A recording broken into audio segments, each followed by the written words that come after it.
আসসালামু আলাইকুম। আজকে আমাদের গুণগত রসায়নের সাজেশন ক্লাসের 3 নম্বর ক্লাস। আমরা অলরেডি দুইটা ক্লাসে কতটুকু পড়াইছি সেটা একটু দেখাই দিই।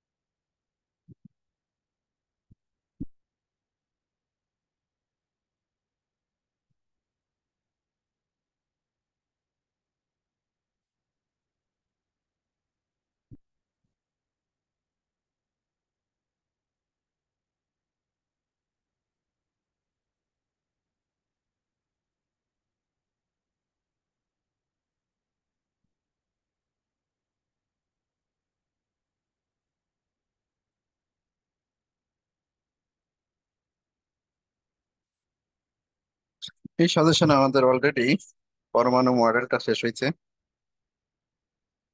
পরমাণু মডেল গুলো এটা শেষ। কোয়ান্টাম সংখ্যা, অব্যাবনীতি, বাউলির বজ্রনীতি, হন্ডন নীতির এই প্রশ্নগুলো শেষ। হাইড্রোজেনের পারমাণবিক বর্ণালী দিয়ে আজকে ক্লাস শুরু হবে। এখান থেকে একটা প্রশ্ন খুবই ইম্পর্টেন্ট। এই যে 5 স্টার দেওয়া হয়েছে, অন্যগুলো সচরাচর 3 স্টার, কিন্তু এই প্রশ্ন দেখো আমি 5 স্টার দিয়েছি কারণ একটাই, এটা খুবই খুবই ইম্পর্টেন্ট। এখানে বিভিন্ন ধরনের প্রশ্ন হয়, মানে ম্যাথের ক্ষেত্রে কখনো তরঙ্গ দৈর্ঘ্য বের করতে বলে, কখনো বর্ণ বের করতে বলে, কখনো শক্তি নির্ণয় করতে বলে। তো যখন যেটাই বলুক সেটা বের করতে হবে। তা প্রথমত হাইড্রোজেনের পারমাণবিক বর্ণালীর বেসিকটা আগে বুঝাই নিব আমি, তারপর সেখান থেকে এক্সাম্পল দিব দিয়ে ক্লাস শেষ করব। আর এর পরের ক্লাস আমাদের হবে দ্রাব্যতা আয়ন শনাক্তকরণ।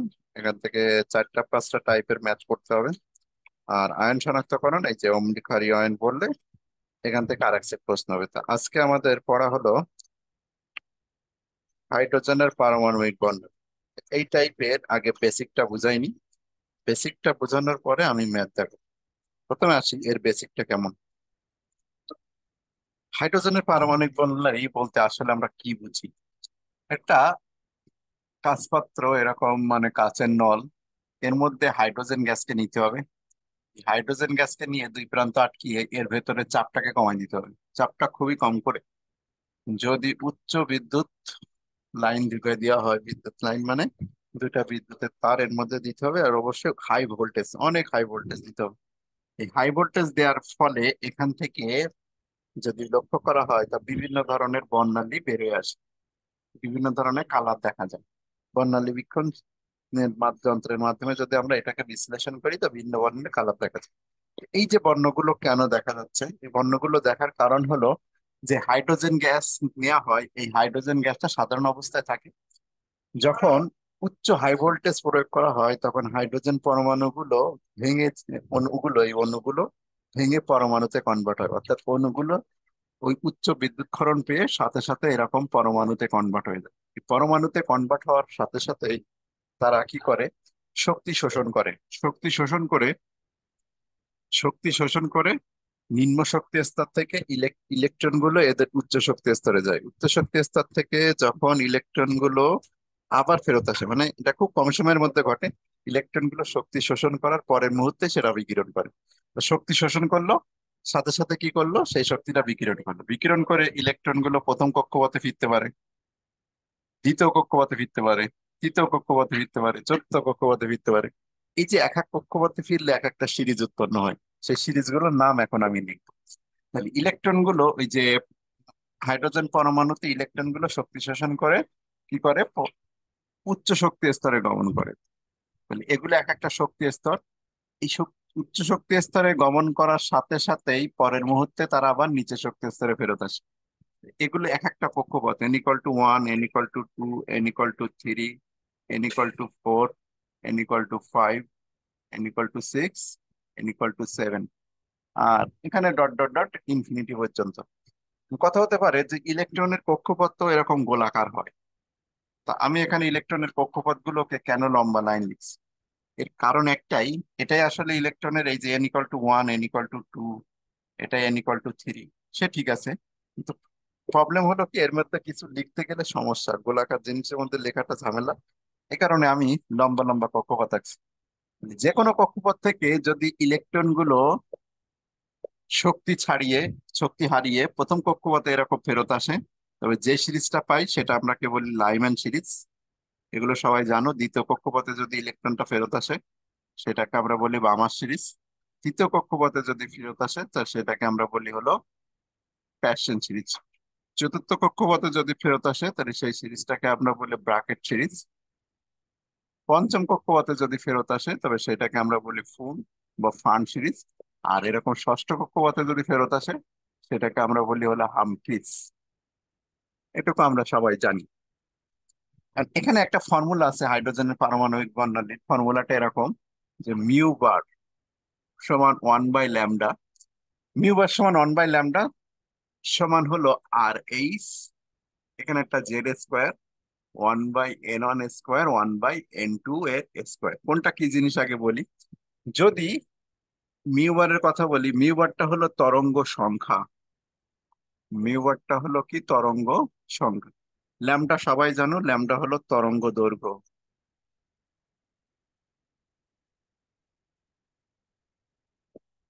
আর এইচটা হলো রিডবার্গের ধ্রুবক। রিডবার্গের ধ্রুবক এর মান কত কি জিনিস সেটা আমরা ম্যাথের সময় বলবো। জেডটা হলো পারমাণবিক সংখ্যা। পারমাণবিক সংখ্যা, জেড এর ভ্যালুটা হলো পারমাণবিক সংখ্যা। n1টা হলো নিম্ন কক্ষপথ,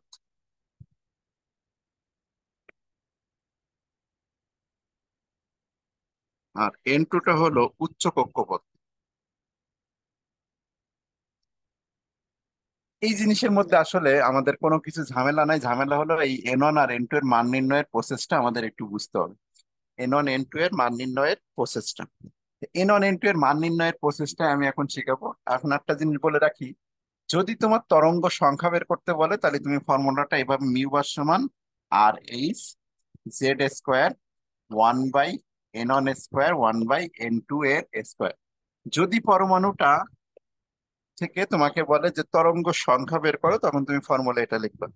জেড স্কোয়ারটা লেখা ম্যান্ডেটরি কিনা এটা নিয়ে অনেকের কোশ্চেন হতে পারে, কারণ ইতিপূর্বে আমি জেড স্কোয়ার ব্যবহার করতাম না, কিন্তু জেড স্কোয়ার আজকে দিয়ে দেখাবো। কারণ কি, যে পারমাণবিক সংখ্যা চেঞ্জ করে দিয়েও তোমার প্রশ্ন আসতে পারে। হাইড্রোজেনের পারমাণবিক সংখ্যা আমরা জানি হলো 1।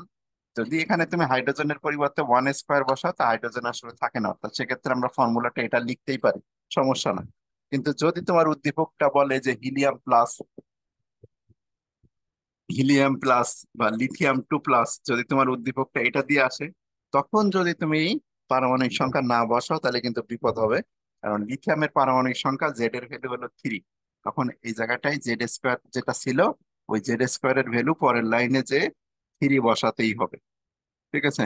এই কারণে পরীক্ষাতে অবশ্যই প্রস্তুত থাকতে হবে যে জেড স্কোয়ার মানেটা হলো কি 1, পরের লাইনে তুমি কেটে দিও, জেড স্কোয়ার ব্যবহার করলেই ভালো। ওকে, এখন আসি যে যদি তরঙ্গ দৈর্ঘ্য বের করতে বলে, তরঙ্গ সংখ্যা বের করতে বললে তুমি তো এটা দিবা। তো সচরাচর তরঙ্গ সংখ্যা বের করতে বলে না, আমাদের সবসময় তরঙ্গ দৈর্ঘ্য বের করতে বলে। তো তরঙ্গ দৈর্ঘ্য বের করতে বললে আমরা ফর্মুলাটাকে 1/λ লিখবো। তরঙ্গ দৈর্ঘ্য বের করতে বলে আমরা ফর্মুলাটাকে 1/λ সমান আর এই Z square 1/n1 square 1/n2 এর স্কোয়ার। এখানে n1 n2 এর মান নির্ণয়ের প্রসেস গুলো আমি একটু রিভিউ করব, আগে যদিও শিখাইছি অনেকবার। n1 n2 এর মান নির্ণয়ের প্রসেসটা, n1 n2 এর 5টা প্রসেস আছে। n1 ও n2 এর মান নির্ণয়, মান নির্ণয় পদ্ধতি। 1 নম্বর নিয়ম, 1 নম্বর নিয়মটা হলো যদি সিরিজের নাম বলে দেয়। সিরিজের নাম বললে ধরো এরকম বলা হলো যে ইলেকট্রন বামার সিরিজ থেকে ব্র্যাকেটে গেছে বা ব্র্যাকেট থেকে বামারে আসছে। ইলেকট্রন ব্র্যাকেট সিরিজ থেকে বামারে আসছে। ইলেকট্রন ব্র্যাকেট থেকে বামারে আসছে, ব্র্যাকেট সিরিজে ছিল, আসছে বামারে। উচ্চ কক্ষপথ থেকে যদি নিম্ন কক্ষপথে নেমে আসে তাহলে সেই সিরিজটাকে নাম বললি আমরা কি এই ব্র্যাকেট থেকে যদি বামারে আসে সেই বিকিরণটাকে বলি আমরা কি বিকিরণ বর্ণালী। সেই যে উচ্চ কক্ষপথ থেকে যদি নিম্ন কক্ষপথে আসে তাহলে ইলেকট্রন শক্তি বিকিরণ করবে, শক্তি বিকিরণ হলে এটা বিকিরণ বর্ণালী পাবো। আমরা কোথায় আছি, আমরা কাজ করতেছি কি নিয়ে? আমরা কাজ করতেছি হলো যে N1 N2 এর মান নির্ণয়টা নিয়ে। এই যে N1 N2 এর মান নির্ণয়ের প্রসেস গুলা, N1 N2 এর মানটা কিভাবে নিই। ব্র্যাকেট থেকে যদি বামারে আসে, ইলেকট্রন যদি ব্র্যাকেট থেকে বামারে আসে, অর একইভাবে যদি বলি যে বামার থেকে ব্র্যাকেটে গেছে, বামার থেকে ব্র্যাকেটে গেলে,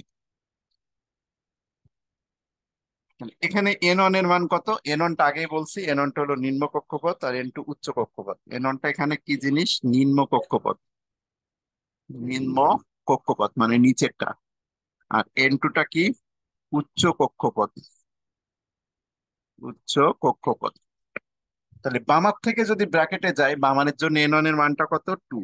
আর N2 এর মানটা কত ব্র্যাকেটে গেলে? 4।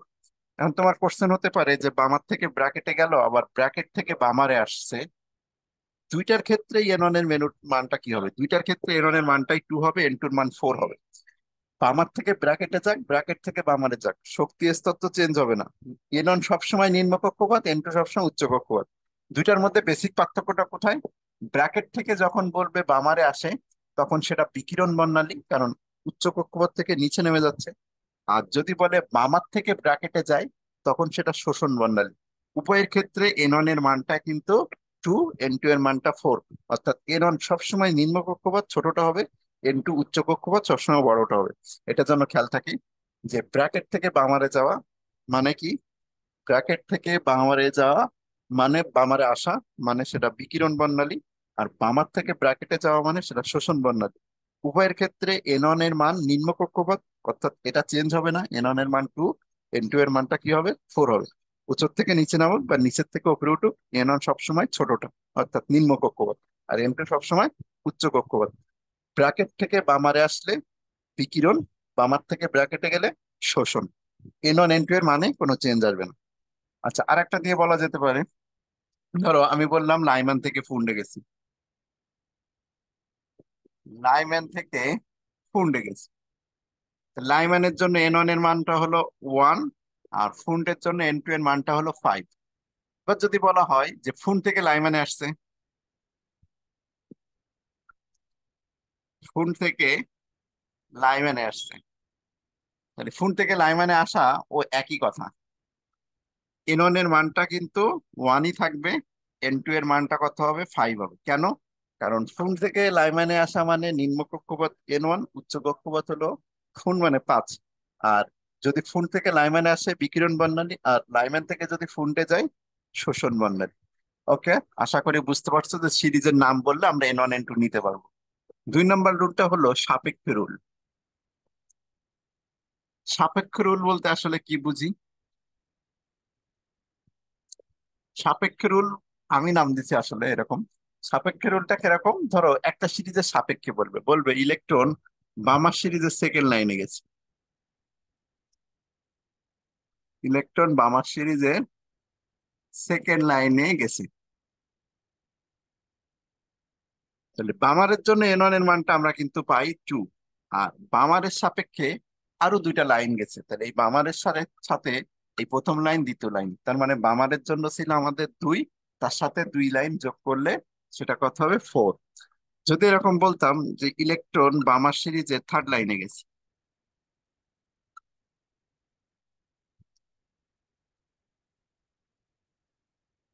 তাহলে বামারের জন্য N1 এর মান 2, N2 এর মান কত? বামারের জন্য 2, তার সাথে আরো 3 যোগ, যত লাইন বলবে তত লাইন যোগ করবো, অর্থাৎ N1 এর সাথে তত লাইন যোগ। তাহলে সাপেক্ষে বললে আসলে N2টা কি হয়? N1 প্লাস তত লাইন, N1 প্লাস তত লাইন। তাহলে বামার সিরিজের জন্য দেখো 2, আর তার সাথে সেকেন্ড লাইন মানে আরো দুইটা লাইন যোগ, 4 গেছে। বামারের জন্য 2, তার সাথে থার্ড লাইন মানে আরো 3টা লাইন গেছে, 2 আর 3 কত লাইন? পঞ্চম লাইন। ঠিক আছে, আরো একটা দেখাই। মামার সিরিজ না বলে ধরো আমি এখন বললাম যে প্যাশন সিরিজের সেকেন্ড লাইনে গেছে,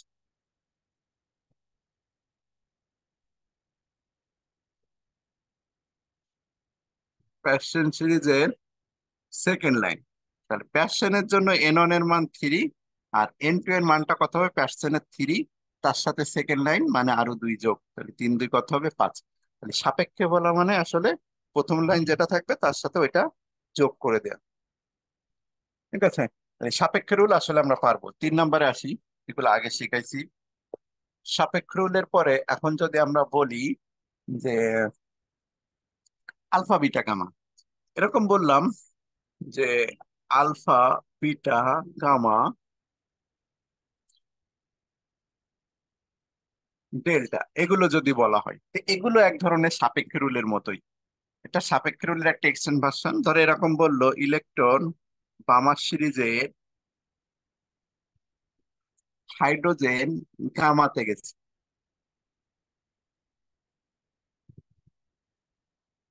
তাহলে বামারের জন্য N1 এর মানটা আমরা ভালো করে জানি 2। আর সাপেক্ষ রুলের মতোই এই আলফা মানে 1, বিটা মানে 2, গামা মানে 3, ডেল্টা মানে 4। তাহলে বামার সিরিজের হাইড্রোজেন গামা মানে বামারের থেকে আরো 3টা লাইন উপরে চলে গেছে। তো বামার সিরিজের জন্য 2, আর এই গামার জন্য 3 যোগ, অর্থাৎ 2 আর 3 কত হবে? 5 হবে। যদি এরকম বলি যে ব্র্যাকেট সিরিজের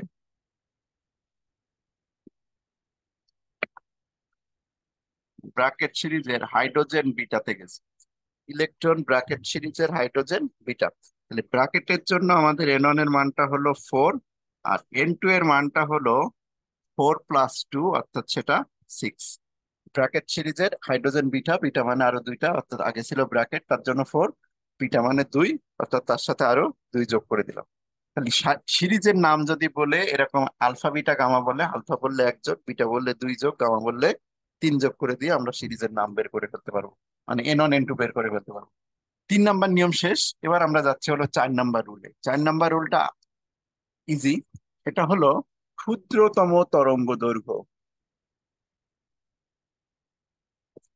ক্ষুদ্রতম তরঙ্গ দৈর্ঘ্য,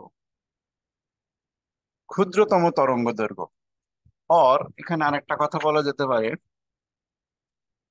ক্ষুদ্রতম তরঙ্গ দৈর্ঘ্য অর সর্বাধিক তরঙ্গ সংখ্যা।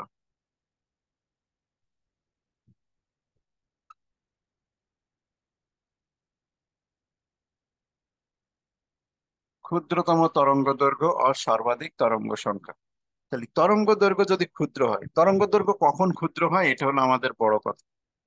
এটার একটা এক্সাম্পল আমি দিই। ধরো সূর্য থেকে পৃথিবীর দূরত্ব অনেক বেশি, 15 কোটি কিলোমিটারের মতো দূরত্ব। এই 15 কোটি কিলোমিটার দূরত্ব থেকে কিন্তু পৃথিবীতে তাপ চলে আসে, মানে সূর্য 15 কোটি কিলোমিটার দূরে, সেই তাপ পৃথিবীতে আসে। এর কারণ কি? সূর্য থেকে যে তরঙ্গ দৈর্ঘ্যে তাপটা আসে এই তরঙ্গ দৈর্ঘ্যটা খুবই ছোট। আরো একটা কারণ আছে, এটা হলো এক ধরনের পদ্ধতি, সেটা সেটা থাক, আমরা তরঙ্গ দৈর্ঘ্য দিয়েই বলি। তাহলে ক্ষুদ্র থেকে পৃথিবীতে তাপ আসে, এই তাপটা খুবই ক্ষুদ্র তরঙ্গ দৈর্ঘ্য আসে, জানালার কাঁচ ভেদ করে ঘরের মধ্যে প্রবেশ করে। কিন্তু যদি জানালা বন্ধ করে দিই, এই ঘরের ভেতরের তাপটা জানালা ভেদ করে বাইরে যেতে পারে না। এর কারণ হলো ক্ষুদ্র তরঙ্গ দৈর্ঘ্য অসীম ভেদন ক্ষমতা সম্পন্ন। যত ক্ষুদ্র তরঙ্গ দৈর্ঘ্য তার ভেদন ক্ষমতা তত বেশি। তা আমি সব থেকে ক্ষুদ্রতম তরঙ্গ দৈর্ঘ্য চাচ্ছি, তাহলে সে কত দূর থেকে ট্রাভেল করবে? সে খুব দূর থেকে ট্রাভেল করবে। আর যদি বড় তরঙ্গ দৈর্ঘ্য হয়, এখানে তুমি আগুন ধরায় দাও বা ঘরের মধ্যে যদি আমরা, ঘরের ভেতরে সূর্যের তাপ ঢোকে, সেই তরঙ্গ দৈর্ঘ্য কাচ ভেদ করে পারে না। তাহলে এখানে একটা কাঁচ রাখা আছে। সূর্য থেকে, এই যে সূর্য, সূর্য থেকে 15 কোটি কিলোমিটার বেগে এই দূর থেকে এই তরঙ্গ দৈর্ঘ্য, এরকম ক্ষুদ্র তরঙ্গ দৈর্ঘ্য এসে এসে কি করলো? ঘরের ভিতরে প্রবেশ করলো। আর ঘরের ভেতরের এত বড় তরঙ্গ দৈর্ঘ্য জানালার কাছে যে বেঁধে গেছে। এই তরঙ্গ দৈর্ঘ্য বড় হলে সেটা ভেদ করতে পারতেছে না, মানে বড় তরঙ্গ দৈর্ঘ্যের ভেদন ক্ষমতা কম, খুব কাছ থেকে অল্প একটু দূরে যাই শেষ হয়ে যায়। মানে মোটা মানুষ আর চিকন মানুষ কল্পনা করো, চিকন মানুষ অসীম দূরত্ব দৌড়াইতে পারবে, ঠিক আছে? চিকন তরঙ্গ দৈর্ঘ্য অসীম বেদন ক্ষমতা সম্পন্ন, অসীম দূরত্ব থেকে সে আসবে। ক্ষুদ্র তরঙ্গ দৈর্ঘ্য চিকন মানুষ অসীম দূরত্ব থেকে ট্রাভেল করতে পারবে, আসতে পারবে। আর বড় তরঙ্গ দৈর্ঘ্য মোটা মানুষ একটুখানি গেলে হাঁপায় যায়, দুপা কদম দুপা হেঁটে শেষ। তাহলে দুপা হেঁটে যদি শেষ হয়ে যায়, বড় তরঙ্গ দৈর্ঘ্য খুব কাছ থেকে আসে, আর ছোট তরঙ্গ দৈর্ঘ্য অসীম থেকে আসে। এখানে আমাদের কথা বলা হচ্ছে এটা যে ক্ষুদ্রতম তরঙ্গ দৈর্ঘ্য, ক্ষুদ্রতম তরঙ্গ দৈর্ঘ্য কত দূর থেকে ট্রাভেল করবে? অসীম দূরত্ব থেকে ট্রাভেল করবে। এক্ষেত্রে N2 এর ভ্যালুটা হলো ইনফিনিটি। তোমার কথা হতে পারে যে ক্ষুদ্র তরঙ্গ দৈর্ঘ্য আবার সর্বাধিক তরঙ্গ সংখ্যা কেন? খেয়াল করো, তরঙ্গ দৈর্ঘ্য যদি ছোট হয়, এই যে তরঙ্গ দৈর্ঘ্য যদি ছোট হয় তরঙ্গ সংখ্যা বেশি হয়। আর এখানে তরঙ্গ দৈর্ঘ্যটা যদি বড় করে দিই, এই যে একই দৈর্ঘ্য, এই জায়গাটার দৈর্ঘ্য যতটুকু এই জায়গাটার দৈর্ঘ্য ততটুকু, আমি যদি মোটা তরঙ্গ দেই তা দেখো একটা তরঙ্গ পাই। আর একই জায়গায় যদি ছোট তরঙ্গ দৈর্ঘ্য দিই, তরঙ্গের দৈর্ঘ্য যদি ছোট করে দিই, তাহলে তরঙ্গ সংখ্যায় দেখো বেশি হচ্ছে। তার মানে এই তরঙ্গ দৈর্ঘ্য যখন ছোট হয়, ক্ষুদ্রতম তরঙ্গ দৈর্ঘ্য যখন হয়, তরঙ্গ সংখ্যায় তখন সর্বাধিক হয়। একই কথা, দুইটা কথার মিনিং একই, যে তরঙ্গ দৈর্ঘ্য যখন ছোট হবে তরঙ্গ সংখ্যায় তখন বেশি হবে। এই যে মোটা তরঙ্গ দাও, তরঙ্গ সংখ্যা হচ্ছে একটা, ছোট তরঙ্গ দাও, দেখো তরঙ্গ কয়টা, একাধিক তরঙ্গ পাচ্ছি। একই জায়গায় একই দৈর্ঘ্য, এই জায়গাটুকুর দৈর্ঘ্য আমরা ধরে নিচ্ছি যে এই জায়গাটুকুর দৈর্ঘ্য 2 মিটার, এই জায়গাটুকুর দৈর্ঘ্য 2 মিটার। 2 মিটারের মধ্যে তুমি ছোট করে তরঙ্গ দাও, কয়টা তরঙ্গ ধরে দেখো, ছোট তরঙ্গ দাও, দেখো কয়টা তরঙ্গ ধরে, গুণে। আর এই একই জায়গায় এই জায়গাটুকুর দৈর্ঘ্য একই, 2 সেন্টিমিটার বা 2 মিটার যাই ধরো, এই জায়গাটুকুর দৈর্ঘ্য এবার আমরা কি করলাম, দৈর্ঘ্য তরঙ্গ দৈর্ঘ্য বড় করে দিলাম। তাহলে তরঙ্গ দৈর্ঘ্য বড় করে দিলে দেখো, তরঙ্গের দৈর্ঘ্য বড় করে দিলে তরঙ্গ সংখ্যা হয়েছে একটা, দুইটা। তরঙ্গ দৈর্ঘ্য ছোট করে দিয়ে তরঙ্গ সংখ্যা হয়েছে একটা, দুইটা, তিনটা, চারটা, পাঁচটা, ছয়টা, সাতটা, আটটা। সেম জায়গায় তরঙ্গ দৈর্ঘ্য ছোট করে দিলে তরঙ্গ সংখ্যা বেশি হচ্ছে। তো এইটাই বলা হচ্ছে যে তরঙ্গ দৈর্ঘ্য যখন ছোট, তরঙ্গ সংখ্যা তখন সর্বাধিক। আর ছোট তরঙ্গ দৈর্ঘ্য কোথা থেকে আসবে? ছোট তরঙ্গ দৈর্ঘ্য, ছোট জিনিস অসীম থেকে আসবে, ঠিক আছে? ছোট্ট, ছোট বা মোটু পাতলু যদি দেখে থাকো, এটা হলো পাতলু। পাতলু কোথা থেকে আসে? পাতলু অসীম থেকে আসে। পাতলু দেখো না, ওই যে বাচ্চারা কার্টুনটাকে, এই যে ঘর বাড়ি টাড়ি ছাদটা উড়িয়ে উড়িয়ে সে চলে যাচ্ছে লাফ দিয়ে, কেন হলো? পাতলা বলে, পাতলা বলে অসীম থেকে আসতে পারে। তাহলে ক্ষুদ্র তরঙ্গ দৈর্ঘ্য যদি কখনো বলে আমাদের সামনে, সেটা n2 সবসময় ইনফিনিটি হবে। যে কোনো সিরিজের ক্ষুদ্রতম তরঙ্গ দৈর্ঘ্য, সেটা বললো যে বামার সিরিজের ক্ষুদ্রতম তরঙ্গ দৈর্ঘ্য, বামার সিরিজের ক্ষুদ্রতম তরঙ্গ দৈর্ঘ্য। তো বামারের জন্য n1 এর মানটা ফিক্সড, n1 এর মানটা হলো 2, আর n2টা সবসময় কি ধরবো? ইনফিনিটি ধরবো। আবার যদি এটাও বলে যে বামার সিরিজের সর্বাধিক তরঙ্গ সংখ্যা,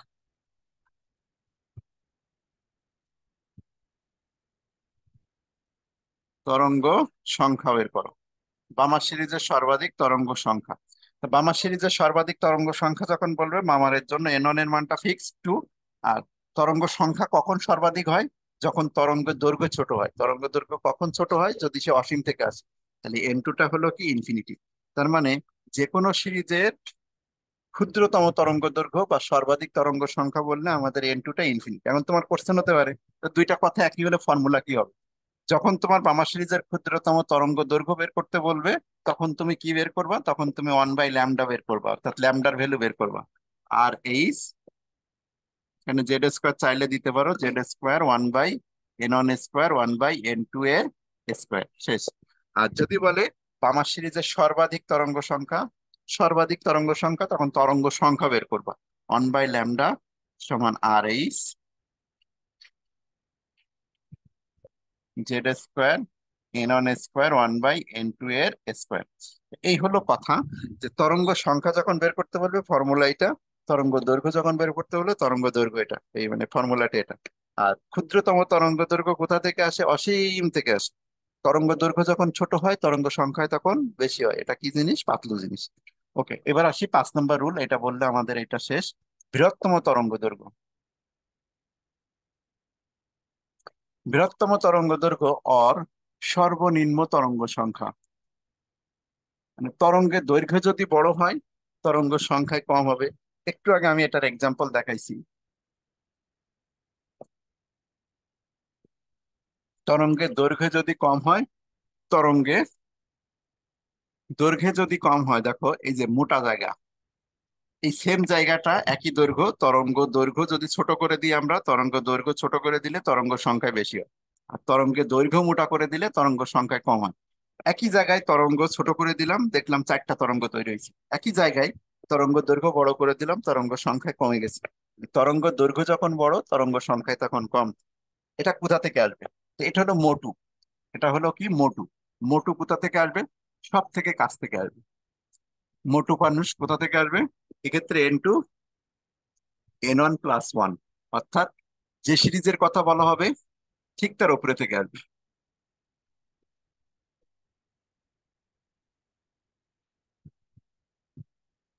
যে সিরিজের কথা বলা হবে ঠিক তার উপর থেকে, ওপরের স্তর থেকে আসবে। কেমন জিনিসটা? দেখো, যদি আমি বললাম যে বামার সিরিজের বৃহত্তম তরঙ্গ দৈর্ঘ্য কত, বামার সিরিজের বৃহত্তম তরঙ্গ দৈর্ঘ্য, তাহলে বামারের জন্য এননটা ফিক্সড, এনন এর ভ্যালুটা হলো 2। আর n2টা কি হবে? বামার সিরিজের ঠিক উপরেরটা থেকে আসবে, সব থেকে কাছ থেকে আসবে, মোটা তরঙ্গ দৈর্ঘ্য সব থেকে কাছে। আর বামারের সব থেকে কাছে কি? এই n2 হলো বামার, n1 হলো নাইমান, n2 বামার, আর n2 হলো 3। তাহলে বামার সিরিজের কথাটা যদি বলি যে বামার সিরিজের বৃহত্তম তরঙ্গ দৈর্ঘ্য, ইলেকট্রনটা এই সব থেকে কাছে, ওকে ও সব থেকে কাছে আছে ওর ওপরেরটা, ইলেকট্রন আসবে ঠিক তার ওপরের স্তর থেকে। কিন্তু বামার সিরিজের বৃহত্তম তরঙ্গ দৈর্ঘ্য হলে বামারের জন্য 2, তার সাথে এক যোগ অর্থাৎ 3 হবে। যদি আমি এরকম বলতাম যে বামার সিরিজের সর্বনিম্ন তরঙ্গ সংখ্যা কত,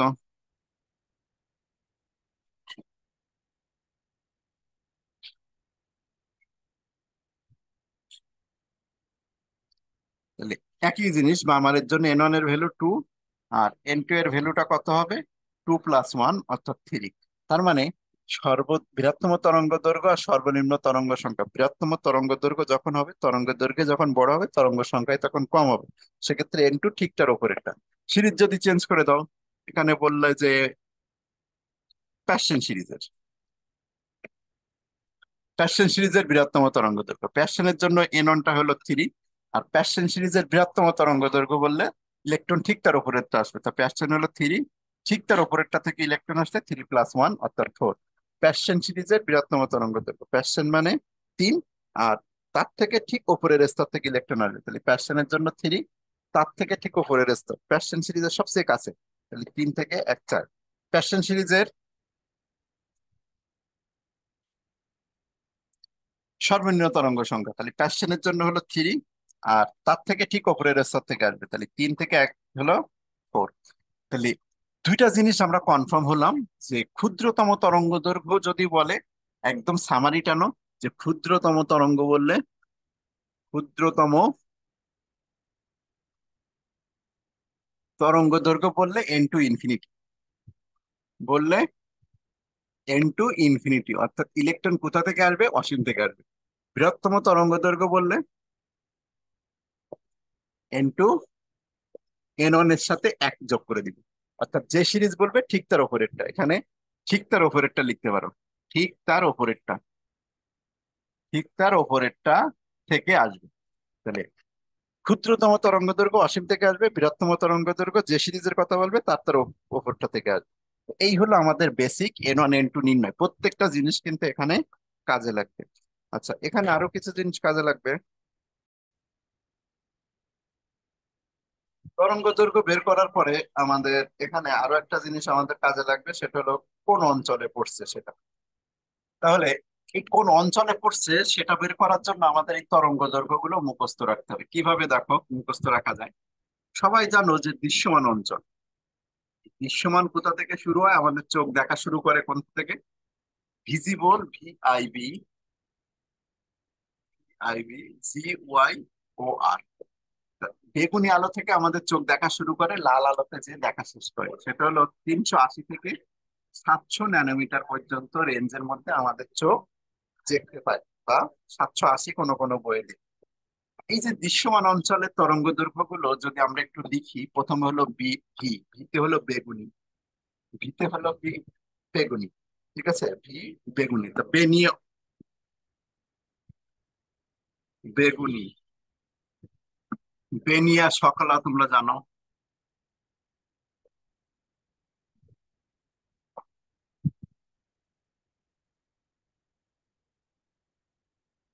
এটা সবাই জানো, এটা দৃশ্যমান। বেগুনির পরে হলো কি নীল। বেগুনির পরে দেখো নীল, বেগুনিটাকে ইংলিশে ভি বলে, এই যে ভি। বেগুনির পরে কি নীল। নীল হলো কি ইন্ডিগো। নীল কিন্তু ইংলিশে ইন্ডিগো বলে, অর্থাৎ ইন্ডিগো মানে কিন্তু নীল। এই ইংলিশ আর বাংলার মধ্যে কিন্তু এখানে একটু ভিন্নতা আছে। আর 3 নম্বরে হলো ব্লু। ব্লু মানে হলো আসমানি। এই আসমানিটাকে ইংলিশে ব্লু বলে। আসমানিটাকে ইংলিশে কি বলে? ব্লু বলে। নীলটাকে ইংলিশে ইন্ডিগো বলে। মানে এখানে বাংলা ইংলিশের মধ্যে কিন্তু একটু ভিন্নতা আছে। ভায়োলেট, আমি ইংলিশ নামগুলো লিখে দিই। ভায়োলেট, বেগুনি, নীল, আসমানি। এরপরে হলো কি সবুজ। এখান থেকে আর সমস্যা নেই, সবুজ মানে গ্রিন, এগুলোতে আর সমস্যা নেই। তারপর সবুজের পরে এই যে বেগুনি, নীল, আসমানি, সবুজ, হলুদ। VIB, GY। ওয়াইতে হলো ইয়েলো। তারপর হলো অরেঞ্জ, যে কমলা। কমলা হলো অরেঞ্জ। অরেঞ্জের পরে হলো লাল, রেড। এখন এদের এই যে তরঙ্গ দৈর্ঘ্য শুরু কোথা ছিল, 380 থেকে 700। প্রত্যেকটা তরঙ্গ দৈর্ঘ্যের ভ্যালু জানলে হবে। কিভাবে এই মান মনে রাখা যায়? অনেকে মনে করে জিনিসটা খুবই কঠিন, কিন্তু জিনিসটা খুবই ইজি। তুমি যদি একবার প্র্যাকটিস করো, লেখো, দেখবো মনে থাকবে। প্রথমটা হলো 380 থেকে 424। 380 ন্যানোমিটার থেকে 424 ন্যানোমিটারের যে রেঞ্জ, এটাকে আমরা বলতেছি হলো বেগুনি। 424 থেকে হলো 450, এই ন্যানোমিটার যদি রেঞ্জের মধ্যে পড়ে তবে সেই আলোটা হলো নীল। ঠিক আছে? এই রেঞ্জের মধ্যে যদি পড়ে তো সেটা কি হবে? নীল হবে। আচ্ছা, এবার দেখো এর পরেরটা হলো আসমানি, যেটা 450 থেকে 500, এই রেঞ্জের মধ্যে পড়ে, সেটা আসমানি বা ব্লু কালার হবে। সবুজটা কেমন হবে? 500 থেকে 575 পর্যন্ত, এই রেঞ্জের মধ্যে যদি পড়ে তবে সেটা হবে গ্রিন বা সবুজ। আচ্ছা, এরপরে হলো 575 থেকে 590, এই রেঞ্জের মধ্যে যদি পড়ে সেটা হবে হলুদ। 590 থেকে যদি 647 রেঞ্জের মধ্যে পড়ে তবে সেটা হবে কমলা। আর 647 থেকে 700, এই রেঞ্জের মধ্যে যদি পড়ে তবে সেটা হবে লাল। এই যে দৃশ্যমানের তরঙ্গ দৈর্ঘ্য, এই তরঙ্গ দৈর্ঘ্যের রেঞ্জটা মুখস্থ রাখতে হবে কিভাবে? এই যে জিনিসটা আমি লিখছি, এই জিনিসটা তুমি 4 বার লেখো, 3 বার লেখো, অ্যাটলিস্ট 3 বার লিখলে আশা করি মুখস্থ হয়ে যাবে। একবার দেখে লেখো, 2 বার না দেখে লেখো, দেখো মুখস্থ হয়ে গেছে। যে 380 থেকে 424, আমি দেখো বলতেছি না দেখে, 380 থেকে 424, 424 থেকে 500, 500 থেকে 575, 575 থেকে 590, 590 থেকে 647, 647 থেকে 700। দেখছো, একবার জলদি যদি তুমি এটা লেখো তোমার অটো মুখস্থ হয়ে যাবে। এটা 3 বার লিখলে তোমার মুখস্থ হয়ে যাবে। তাহলে মানুষ দেখা শুরু করে হলো কি দৃশ্যমান। দৃশ্যমানের শুরু কোথায়? বেগুনি।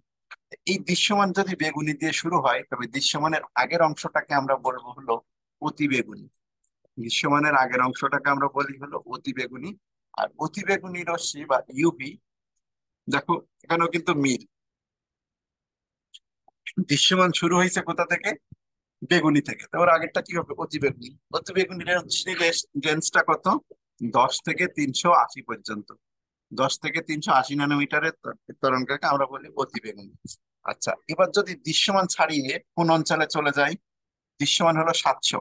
তাহলে 700, দৃশ্যমানের শেষেরটা হলো লাল, রেড।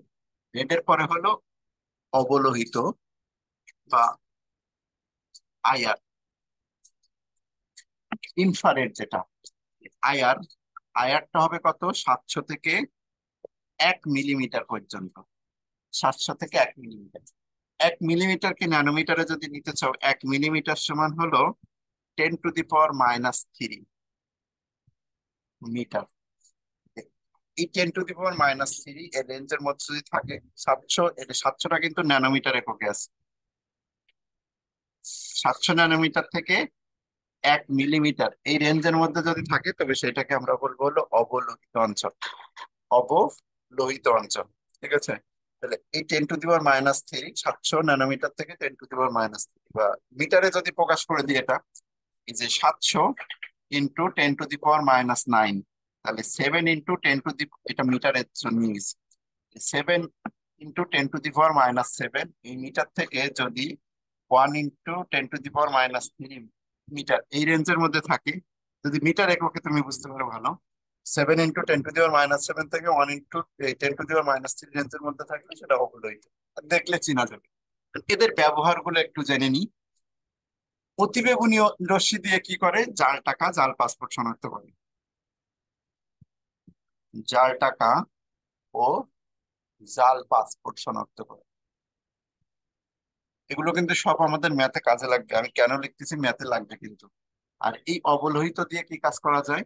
চিকিৎসা ক্ষেত্রে কাজে লাগানো যায়। চিকিৎসা চিকিৎসার কাজে ব্যবহার করা যায়। তা আনুষঙ্গিক সকল কথাবার্তা শেষ। এবার আসি আমাদের ফর্মুলাটাতে। আমাদের ফর্মুলা হলো, ল্যামডা বের করতে যদি বলে, ল্যামডা সমান RH/Z² 1/N1² 1/N2² N1 N2 নিয়ে অনেক কথা বলছি, এখন কথা বলবো রিডবার্গের ধ্রুবকটা নিয়ে। এই RH হলো রিডবার্গের ধ্রুবক, যেটার মান হলো 10.96 × 10⁶ পার মিটার। সাবধান, এটা কিন্তু মাইনাস না, এখানে কিন্তু প্লাস। আমি একটা প্লাস চিহ্ন দিয়ে দিচ্ছি। 10⁶, নট ইনভার্স। এই জায়গায় জন্য আমার মনে করো না যে আমরা 10 দেওয়া মানে, বিজ্ঞানের ছাত্র 10 দেওয়া মানে মনে করে কি ইনভার্স মনে হয়, কিন্তু এখানে কিন্তু ইনভার্স না, এটা কিন্তু পজিটিভ ভ্যালু। আর এই মানটা কখনো এভাবে দেয়া থাকে না। পরীক্ষার সময় যেটা তোমাদের প্রশ্ন দেয়া থাকে সেটা হলো 10.9678 পার সেন্টিমিটার। কথা হলো এটা তুমি ব্যবহার করবে না, এটা প্রশ্ন দেয়া থাকলেও এটা ব্যবহার করবা না, ব্যবহার করবে না। কেন করবা না? কারণ হলো আমরা সব ম্যাথ এসআই এককে করতে যাচ্ছি। এই যে 10.9678 সেন্টিমিটারটাকে যদি আমরা পার মিটারে নিয়ে যাই, তাহলে এটা আসে। আমরা এই ম্যাথের ভ্যালু সবসময় 10.96 10⁶ ব্যবহার করি। এই 10 আর এই 10 মিল রাখি। এখানে আমি চাইলে এটাকে এভাবে লিখতে পারতাম, দেখো, 1.096 × 10⁷ পার মিটার লিখতে পারতাম। সেটাও তুমি লিখতে পারো, কোনো সমস্যা নেই, কিন্তু আমি এই 10 আর এই 10 মিল রেখে এইরকম একটা ভ্যালু ব্যবহার করি যাতে সবার মনে থাকে।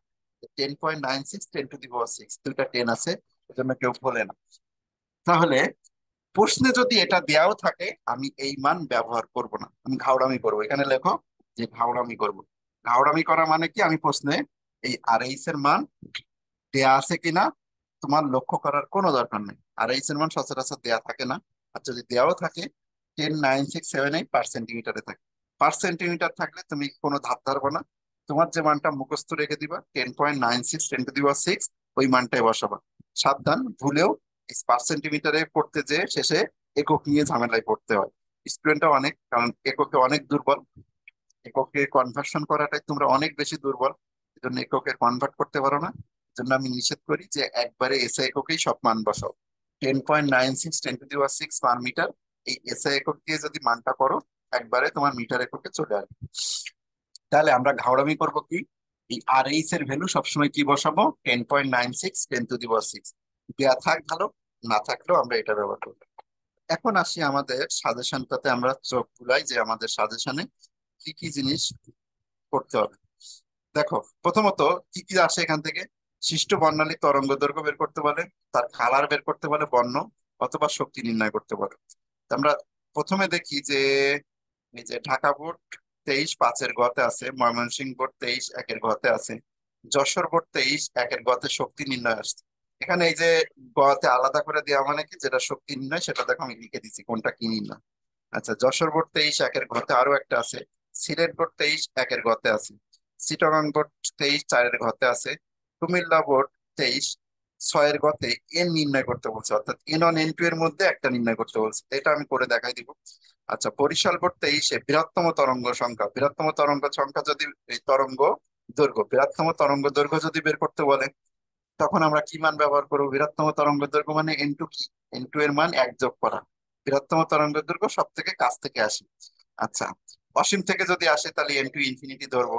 আর শক্তি নির্ণয় যেখানে একটা আছে, অসীম থেকে আর একটা প্রশ্ন আছে, অসীম থেকে আসলে ইনটু ইনফিনিটি, কোনটা কি আসছে সেগুলো কিন্তু আমি প্রশ্নে লিখে রাখছি। এই যে এন নির্ণয়, এই প্রশ্নটা অবশ্যই করতে হবে। শক্তি নির্ণয়ের একটা ম্যাথ অবশ্যই করবা। তারপরে অসীম থেকে আসলে একটা ম্যাথ করবা। বৃহত্তম তরঙ্গ দৈর্ঘ্য থাকলে একটা ম্যাথ করব। আর এমনি সচরাচর থাকলে কেমন হবে সেটার একটা ম্যাথ করবো। তো আমরা প্রথমে যাই ঢাকা বোর্ড 23 5-এর গড়। প্রশ্নটা আমি বের করি।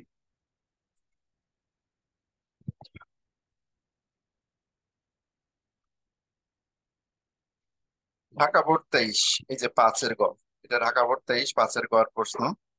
আশা করি সবাই দেখতে পাচ্ছ। স্ক্রিন অফ করি।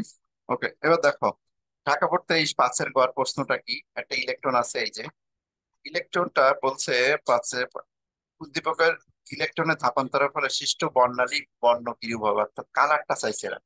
এখানে কালারটা চাইছে।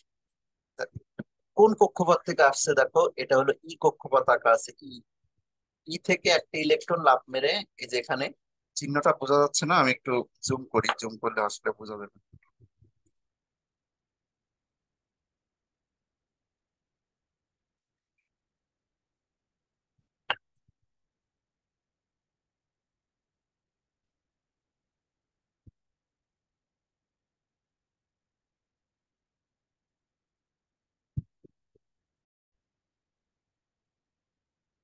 জুম করলে দেখো এটা আছে, জুম করে দেখা দিচ্ছি। এটা হলো ই কক্ষপথ, অর্থাৎ বাইরের কক্ষপথে এখানে ইলেকট্রনটা আছে, ই কক্ষপথ আসছে হলো বি নাম্বারে। এই যে এটা হলো বি, আর এ কক্ষপথটা কিন্তু ভেতরে, এটা এ থেকে বিতে আসছে। একটু বড় করে চিত্র আঁকলে বুঝতে পারবো। এখানে কি বের করতে বলছে, উদ্দীপকের ইলেকট্রন ভাবান্তরের ফলে সৃষ্ট বর্ণালীর বর্ণ, মানে কালারটা কেমন হবে। কালার কেমন হবে সেটা কিন্তু আমরা দেখছি। তাহলে প্রশ্ন আগে উঠাইতে হবে। কাজ হবে কি, শুধু প্রশ্ন ছাড়া যেন অ্যান্সার করবা না। অ্যান্সার না করে ভালো, কারণ তোমার কাজ হবে প্রশ্নটা আগে উঠিয়ে ফেলা। তো প্রথমে কাজটা কি, যে উদ্দীপকটা খাতায় লিখে ফেলো। মানে উদ্দীপক ছাড়া যেন খাতায় নোট করবো না। উদ্দীপক ছাড়া খাতায় নোট করলে কি হবে, পরীক্ষার সময় তুমি প্রশ্ন খোঁজার টাইম পাবে না। যে এই প্রশ্নটা যে অ্যান্সার, এটা তুমি শুধুমাত্র অ্যান্সারটা দেখে গেছো কিন্তু প্রশ্নটাই দেখো না। তাহলে কি হবে, চিনতেই পারবে না পরীক্ষার হলে যে এই প্রশ্নটা, আরে এই প্রশ্নটা তো খাতায় করে আসছিলাম কিন্তু প্রশ্ন ছিল না লেখা। প্রশ্ন যদি খাতায় না লেখা থাকে, অ্যান্সার দেখে কোনো লাভ নাই। সুতরাং অবশ্যই আগে প্রশ্ন দেখতে হবে। তাহলে A B C D E, একটা ইলেকট্রন এই যে ই থেকে এই যে বি তে আসছে। ই থেকে যদি একটা ইলেকট্রন বিতে আসে, গদাকে বলছে কি যে এই ধাপান্তরের ফলে সৃষ্ট বর্ণালীর তরঙ্গ দৈর্ঘ্য কত। ওই সৃষ্ট বর্ণালীর, এই ধাপান্তরের ফলে সৃষ্ট বর্ণালী লেখো, শর্টকাটে লিখছি আমি। ধাপান্তরের ফলে সৃষ্ট বর্ণালীর বর্ণ, সৃষ্ট বর্ণালীর বর্ণ কি হবে, এটা হলো আমাদের প্রশ্ন। তাহলে ই হলো পঞ্চম কক্ষপথ, A B C D E 5, তাহলে N2 এর ভ্যালু আমরা পাইছি হলো 5। আর N1 এর ভ্যালু কত, 2 নম্বরে আসছে, N1 হলো 2। তাহলে 2 থেকে যদি 5-এ, এই 5 থেকে যদি 2 আসে, তবে যে বর্ণালীটা দেখা যাবে সেটার বর্ণ কি রূপ হবে সেটা দেখাইতে বলছে। আর এটা কি পরমাণু ধরছে আমাদের, এটা হলো হাইড্রোজেনের পারমাণবিক বর্ণালী। যদি কিছু বলা থাকে অবশ্যই, না বলা থাকে হাইড্রোজেনের বর্ণালী। আর যদি নাও বলে দেয়, কিছু যদি বলা নাই, তাহলে আমরা সেটাকেও হাইড্রোজেনের বর্ণালী ধরবো। কেমন দেখো, এখানে প্রশ্নে ওরা নিচে হাইড্রোজেন লিখে দিচ্ছে। এই যে প্রশ্নের নিচে ওরা হাইড্রোজেন লিখে দিচ্ছে। হাইড্রোজেন লিখে দিচ্ছে বলে হাইড্রোজেন, আর যদি এখানে হাইড্রোজেন নাও থাকতো আমরা হাইড্রোজেন ধরতাম। যদি আমাদের ফোর্স করতো যে না এটা হলো হিলিয়াম প্লাস, এটা হলো হিলিয়াম প্লাস, তখন আমাদের জেড এর ভ্যালুটা কত হতো, জেড এর ভ্যালুটা হতো 2। পারমাণবিক সংখ্যা জেড এর ভ্যালুটা হতো 2। ঠিক আছে। যদি আমাদের প্রশ্নে বলতো হিলিয়াম, হিলিয়াম যদি এখানে দেয়া থাকতো তাহলে আমরা ধরে নিতাম যেটা জেড এর ভ্যালু 2, কিন্তু এখানে হাইড্রোজেন দিছে, আমাদের জেড এর ভ্যালু 1। আমরা ম্যাথটা করি। তাহলে ম্যাথের প্রশ্ন উঠাবা আগে, প্রশ্ন উঠানোর পরে সমাধান। তাহলে ঢাকা বোর্ড 2023, কয় দাগ ছিল এটা, 5-এর ক। ঢাকা বোর্ড 2023 5-এর ক, 5-এর ঘ। প্রশ্ন আগে উদ্দীপক লিখবা, তারপর অ্যান্সার। অ্যান্সার এখান থেকে শুরু করলাম। আমরা জানি এখানে এইভাবে লিখতে পারবো, জানা আছে বা আমরা জানি।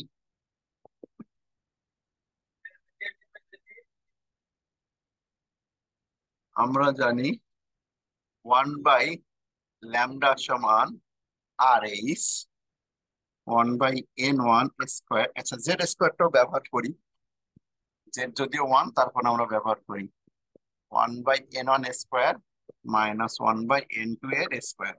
n1 এর ভ্যালুটা কত? 2। আর n2 এর ভ্যালুটা 5।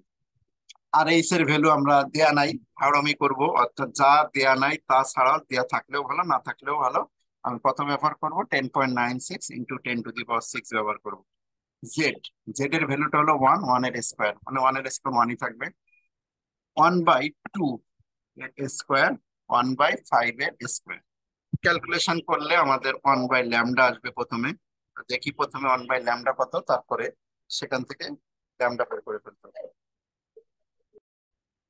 এখানে যে মানটা আসছে 1/λ 2301600। 1/λ, এবার এখান থেকে ল্যামডা করতে হবে। তো 1/এটা বা এটা ইনভার্স করলে হয়ে যায়। তাহলে এটার মান আসে কত? 4.34, 4.34 ইন্টু 10⁻⁻7। এই 4.34 10⁻⁻7 এটা অবধারিত ভাবে মিটারে আসছে। মিটারে আসছে কেন? কারণ আমি সব এসআই কোড ব্যবহার করছি। তো এই যে 1/λ ভ্যালু থেকে ল্যামডা আসছে 4.34 ইন্টু 10⁻⁻7। মিটার থেকে আমরা যদি ন্যানোমিটারে না নিয়ে যাই তাহলে আসলে ওই রেঞ্জটা আমরা বুঝতে পারবো না।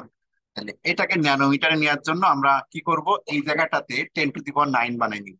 সবসময় আমাদের স্ট্র্যাটেজি কি থাকবে, যে 10⁻⁻7টাকে 9 বানাবো। কেন? কারণ আমরা একটা জিনিস ভালো করেই জানি, যে 1 ন্যানোমিটার সমান হলো 10⁻⁹ মিটার। অর্থাৎ এইটা যদি নিয়ে আসতে পারি তাহলে আমরা ন্যানোমিটারটা লিখে দিতে পারবো। আর দশমিক এইদিকে 2 ঘর যদি সরাই দিই, তাহলে 434 ইন্টু 10⁻⁹ মিটার। এবার কি বললাম, যে 10⁻⁹, এই যে এইটার পরিবর্তে আমি কি লিখে দিতে পারবো, ন্যানোমিটার কথাটা লিখে দিতে পারবো। তাহলে এটা হলো কত? 434 ন্যানোমিটার। মানে 434 ন্যানোমিটার যদি হয়, এটা কোন আলো? আমি তোমাদের রেঞ্জ একটু আগে শিখে আসছি, যে প্রথম হলো বেগুনি। বেগুনি শুরু হয় কত? 380 থেকে 424 পর্যন্ত। এরপর হলো ইন্ডিগো। ইন্ডিগো মানে কি? বেনি মানে নীল। ইন্ডিগো বা নীল কালার, কিন্তু ইন্ডিগো বা নীল। এই নীলটা কত? 424 থেকে 450। তো এই রেঞ্জের মধ্যে দেখো পড়ছে 424 থেকে 550। তো এখানে তুমি বলে দিবা যে দীপকের বিকিরণটির কালার বর্ণটা কি? 434 ন্যানোমিটার। আর যেহেতু নীল আলো, এখানে লিখে দিবা যেহেতু যেহেতু নীল আলোর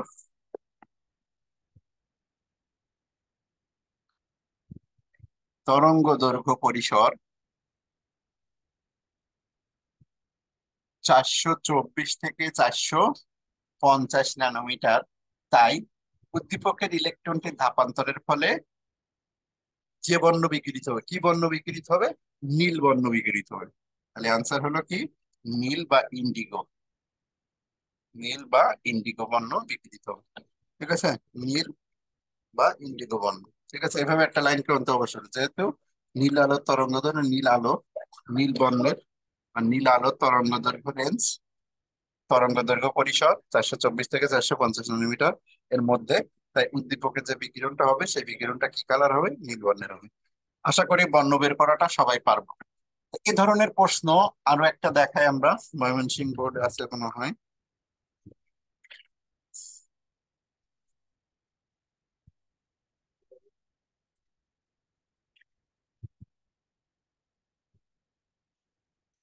পরের প্রশ্নে চলে যাই। আমাদের সাজেশনে দেখো পরের প্রশ্ন আছে কি, ময়মনসিংহ বোর্ড 23-এর 1-এর ঘতে আছে। তাহলে ময়মনসিংহ বোর্ড 23-এ চলে যাই।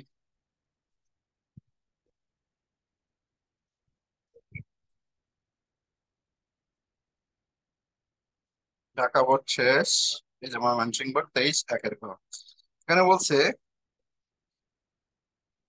2 নং উদ্দীপকের এবি এর মধ্যে কোন বর্ণালীর তরঙ্গ দৈর্ঘ্য দীর্ঘতম হবে? তাহলে এখানে দুইটা তরঙ্গ দৈর্ঘ্য আছে, একটা হলো যে এ আর একটা বি। একটা এই যে দ্বিতীয় কক্ষপথ, এটা প্রথম কক্ষপথ, এটা এটা হলো দ্বিতীয় কক্ষপথ।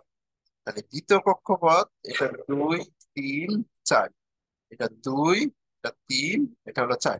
তাহলে একটা হলো 4 থেকে 2-এ যাচ্ছে, একটা 4 থেকে 2-এ যাচ্ছে, আর একটা এই যে 1, এটা হলো 1 নম্বর কক্ষপথ, এটা 2, এটা 3, আর একটা 3 থেকে 2 আসতেছে। তাহলে বি হলো এখানে 3 থেকে 2। আমি একটু লিখে নিই যে এ কত আর বি কত। এই উদ্দীপকটা আগে একটু লিখে দেওয়াই বেটার, বড় করে একই।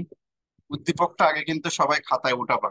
উদ্দীপক খাতায় না উঠে যদি সমাধান করো কোনো লাভ হবে না, একদম জিরো লাভ।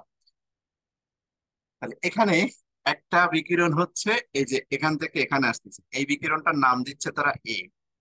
সেটা কি? 1 2 3 4, 4 থেকে একটা কথায় আসছে, 4 থেকে একটা 2 আসছে। বড় করেও দেখা যাচ্ছে, আমি এটা কেটে দিই তাহলে ভালো বুঝতে পারবো। দেখো, একটা 4 থেকে 2 আসছে, 4 থেকে একটা 2 আসছে, আমার সামনেও আছে। ঠিক আছে, একটা 4 থেকে কততে আসছে, 2। আর একটা দেখা যাচ্ছে কত, একটা দেখা যাচ্ছে হলো এই যে 1 2 3, 3 নম্বর কক্ষপথ থেকে 2 আসছে। তাহলে এ হলো কখন, এ হলো 4 থেকে 2, N2 হলো 4, আর N1 কত, N1টা আগে লিখি। 4 থেকে 2 এটা, 4 থেকে 2 আসছে। আর বিটা কি জিনিস, বিটাতে দেখা যাচ্ছে হলো 3 থেকে 2 আসছে, 3 থেকে 2। এই যে এখানে যে 3 থেকে 2 আসছে, 3 থেকে 2, এটার নাম দিয়েছে তারা বি। এবার বলতে চাচ্ছে কি, যে উদ্দীপকের এ বি এর মধ্যে কোন বর্ণালী তরঙ্গ দৈর্ঘ্য দীর্ঘতম।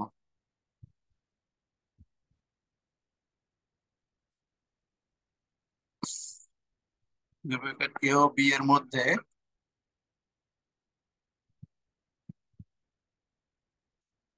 কোন বর্ণালীর বিকিরণ দীর্ঘতম। তাহলে দুইটা তরঙ্গ দৈর্ঘ্য আমরা বের করব, কোন বর্ণালীর বিকিরণ দীর্ঘতম, মানে তরঙ্গ দৈর্ঘ্য বের করে বলবো কি এটা তরঙ্গ দৈর্ঘ্য দীর্ঘতম। তো এটার ক্ষেত্রে একটা তরঙ্গ দৈর্ঘ্য বের করব, বি এর ক্ষেত্রে একটা তরঙ্গ দৈর্ঘ্য বের করব। তাহলে প্রথমে আমরা উদ্দীপকটা লিখে নাও, ঘদাগের উদ্দীপক এটা। তাহলে প্রথমে এ থেকে বের করি, এ বর্ণালীর তরঙ্গ দৈর্ঘ্য নির্ণয়। প্রথমে অ্যান্সার শুরু, এটা কত সাল, ময়মনসিংহ বোর্ড 23 1-এর ঘ। অ্যান্সার শুরু, ঘদাগের অ্যান্সার শুরু এখান থেকে, অ্যান্সার ঘ। তাহলে প্রথমে এ বর্ণালীর তরঙ্গ দৈর্ঘ্য নির্ণয়, এ বর্ণালীর তরঙ্গ দৈর্ঘ্য নির্ণয়। দেখো এখানে কিন্তু কিছু দেয়া নাই, কিছু দেয়া নাই বলতে কি বলছে, যে হাইড্রোজেন নাকি কিছু দেয়া বলা আছে। যদি কিছু না বলা থাকে তবু আমরা এটাকে হাইড্রোজেন ধরবো, আর যদি আমাদের ফোর্স করে হিলিয়াম লিথিয়াম দেয় তখন আমরা হিলিয়াম লিথিয়াম লিখি। এখানে যেহেতু কোনো পরমাণুর কথা বলে নাই, এই জন্য এটাকে আমরা কি ধরবো, হাইড্রোজেনই ধরবো। আর এটা বোঝাই যাচ্ছে কি দিয়ে, যেটা আলফা কণা বিস্ফোরণ পরীক্ষা, মানে হাইড্রোজেনেরই আলফা কণা বিস্ফোরণ। তাহলে এটা রাদারফোর্ড, আর এটা হলো বোর পরমাণু। আর বোর পরমাণু মডেল মানে কি, বোর পরমাণু মডেল মানে হাইড্রোজেনের পরমাণু মডেল, হাইড্রোজেন দিয়ে তৈরি। ওকে, তাহলে আমরা এখন অ্যান্সারে ফেরত আসি। তাহলে এ বর্ণের তলানির এ বর্ণালীর, এ বর্ণালীর তরঙ্গ দৈর্ঘ্য নির্ণয়। তাহলে আমাদের জানা আছে, এখানে বলবো আমরা জানি বা জানা আছে, 1/λ সমান RH Z², 1/N1² 1/N2²। আর এইচ এর মান 10.96 10⁶। Z² এর ভ্যালুটা কত, 1, 1 এর স্কোয়ার মানে 1ই থাকবে। N1 এর মান কত, N2 এর কত। এর ক্ষেত্রে N1 টা কত, 4 থেকে 2 আসছে, তাহলে N1 2, আর N2 হলো 4। তাহলে 2 এর স্কোয়ার, 4 এর স্কোয়ার। প্রথমে 1/λ ভ্যালু আসবে, তারপরে ল্যামডা আসবে। হুম,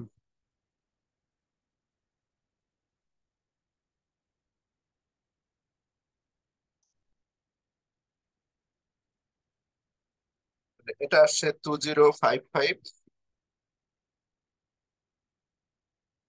0.002055 যে ট্রিপল জিরো আছে, এবার এটাকে ইনভার্স করতে হবে। 4.86, ল্যামডার মান আসে 4.86 ইন্টু 10⁻⁻7 মিটার। এটাকে ন্যানোমিটারে নিয়ে যাব। ন্যানোমিটারে নেওয়ার জন্য একটু আগেই বললাম কি করতে হবে, 4.86 10⁻⁷। এই জায়গাটাকে আমরা 9 বানাই দিব, মানে দশমিক, এই যে 2 ঘর সরাই দিব, দশমিক যদি ডান দিকে সরে যায় তবে মাইনাস পাওয়ার বাড়ে। 486 যদি লিখি ইন্টু 10⁻⁹ মিটার, এটার পরিবর্তে আমরা লিখতে পারবো ন্যানোমিটার। 486 ন্যানোমিটার। তাহলে এ বর্ণালী তরঙ্গ দৈর্ঘ্য আমরা নির্ণয় করে ফেলছি। এটা লিখে রাখো একটু, 486 ন্যানোমিটার। 486 ন্যানোমিটার। সেটা কালারটা যদি জানতে চাইছে, এই বর্ণালী তরঙ্গ দৈর্ঘ্য না বর্ণটা কি, তা দেখো প্রথমে ছিল 380 থেকে 424 বেগুনি, 424 থেকে 450 হলো নীল, তারপরে ছিল 450 থেকে 500 আসমানি বা ব্লু। তাহলে এই যে এ বর্ণালীর এটা কিন্তু আসমানি কালার, 486 ন্যানোমিটার আসছে মানে আসমানি বা ইন্ডিগো, ওই আসমানি বা ব্লু কালারের। তাহলে এ বর্ণালী তরঙ্গ দৈর্ঘ্য নির্ণয় করলাম। একইভাবে এবার বি বর্ণালী তরঙ্গ দৈর্ঘ্য নির্ণয় করব। যখন বি বর্ণালী তরঙ্গ দৈর্ঘ্য নির্ণয় করব, এটা কত আসছে লিখে রাখি, 486।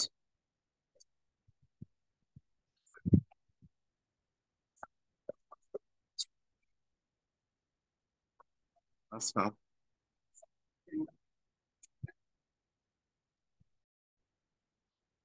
এবার বি বর্ণালী তরঙ্গ দৈর্ঘ্য নির্ণয় করি। বি হলো 3 আর 2 বসাবো, তো সেম ফর্মুলা, শুধুমাত্র আমাদের কি, এই যে N1 N2, এই জায়গাটায় হলো 3 আর 2 বলবে। তাহলে নিম্ন কক্ষপথ এন এর ভ্যালু হলো 2, আর উচ্চ কক্ষপথ N2 3। তাহলে এই জায়গায় হলো 2 আর 3 বসাই দাও। 2 আর 3 বসাই দিলে যে মান আসে আমি একবারে করে দিই।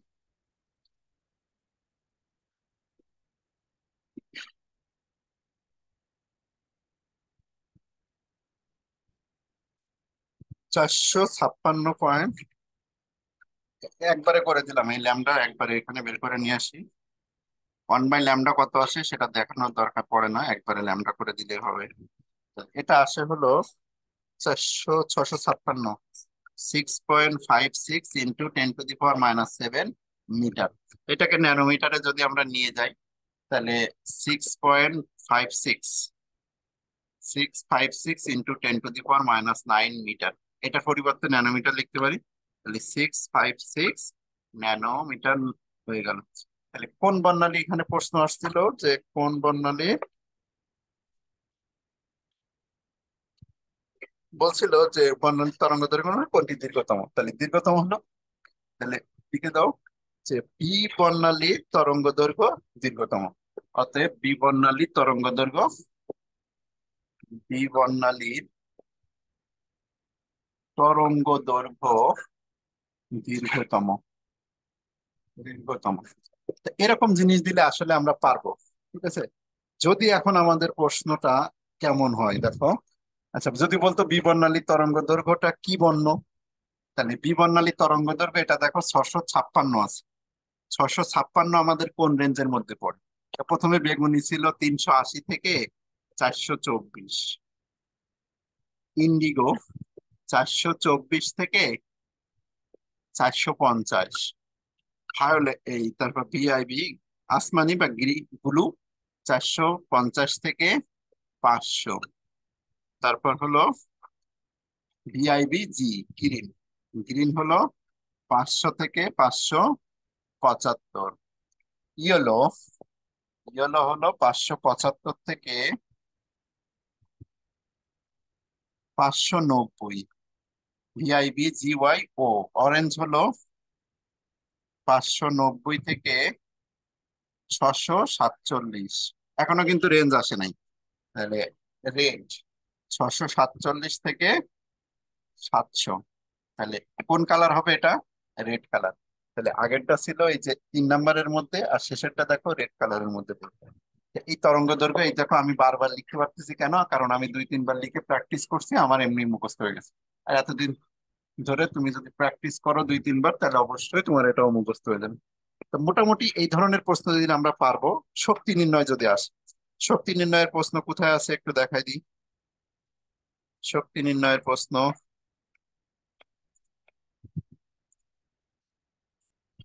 দেখো এই যে শক্তি নির্ণয়ের প্রশ্ন কোথায় আছে, যশোর বোর্ড 23 একের গতে আছে। যদি শক্তি নির্ণয় করতে বলে, আমরা সচরাচর যেগুলো দেখছি সেগুলো শক্তি নির্ণয় না। যদি শক্তি নির্ণয় করতে বলে আমরা কি করব? শক্তি নির্ণয় করতে বলে সিম্পলি আমরা এখানে কিসের মান বের করব?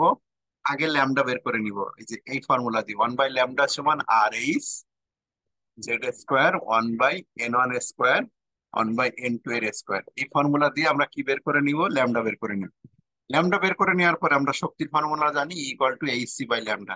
এই ল্যামডাটা এখানে বসাই দিলে আমাদের শক্তি চলে আসবে। এই ম্যাথ একটা করে দেখাই যশোর বোর্ডে দেখি। যশোর ছিল কোথায়? আছে হলো যশোর বোর্ড 23-এর একের গতে। চলে যায় যশোর বোর্ডে। যশোর বোর্ড এই যে যশোর বোর্ড। যশোর বোর্ড 23-এর কততে আছে? একের গতে আছে। এই দেখো উদ্দীপকের ইলেকট্রনটি স্থানান্তরের ফলে শোষিত শক্তির পরিমাণ। তাহলে এখানে ইলেকট্রনটা যাচ্ছে কোথায় দেখো ভালো করে, 1 থেকে 3-এ যাচ্ছে। এই যে 1 থেকে যাচ্ছে হলো কততে? 3-এ যাচ্ছে। 1 2 3 4, চারটা কক্ষপথ আছে। তাহলে এই যে 1 2-এ যাচ্ছে না, 3-এ যাচ্ছে। তাহলে 1 থেকে যদি 3-এ যায়, তাহলে সেই শোষিত শক্তির পরিমাণটা কত বের করতে হবে? তাকে আমরা ল্যামডা বের করে ফেলি। 1 থেকে 3-এ যশোর বোর্ড, 1 থেকে 3-এই ঠিক আছে। তাহলে যশোর বোর্ড 1 থেকে কততে যাচ্ছে? 3-এ যাচ্ছে। আমরা প্রথমে কি বের করব? এখান থেকে প্রথমে ল্যামডা বের করব। ল্যামডা বের করে ফেলি। উদ্দীপকটা আগে লিখে নাও, না হলে কিন্তু সমস্যা। যদি তোমার খাতায় উদ্দীপক না থাকে তাহলে পরীক্ষার সময় কোনো লাভ হবে না। যশোর বোর্ড 23, যশোর বোর্ড 23 এক দাগের প্রশ্ন গ।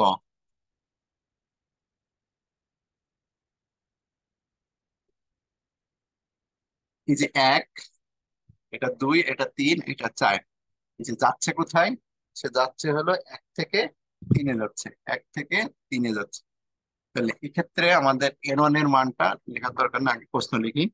তাহলে গ দাগের প্রশ্ন বলছে কি, যে ইলেকট্রনটির স্থানান্তরের ফলে শোষিত শক্তির পরিমাণ। ইলেকট্রনটির স্থানান্তরের ফলে, স্থানান্তরের ফলে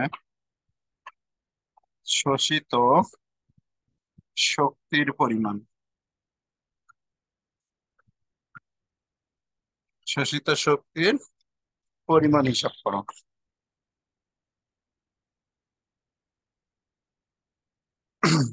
ইলেকট্রনটি স্থানান্তরের ফলে শোষিত শক্তির পরিমাণ হিসাব করে। 1 থেকে কততে গেছে? 3। উদ্দীপক ওঠানো হয়ে গেছে, এবার অ্যান্সার শুরু করি। তাহলে এখানে n1 এর মানটা কত লিখে রাখি। n1 এর মানটা হলো 1 আর n2 এর মানটা হলো 3। আমাদের জানা আছে, এটা গ দাগের প্রশ্ন, আমরা জানি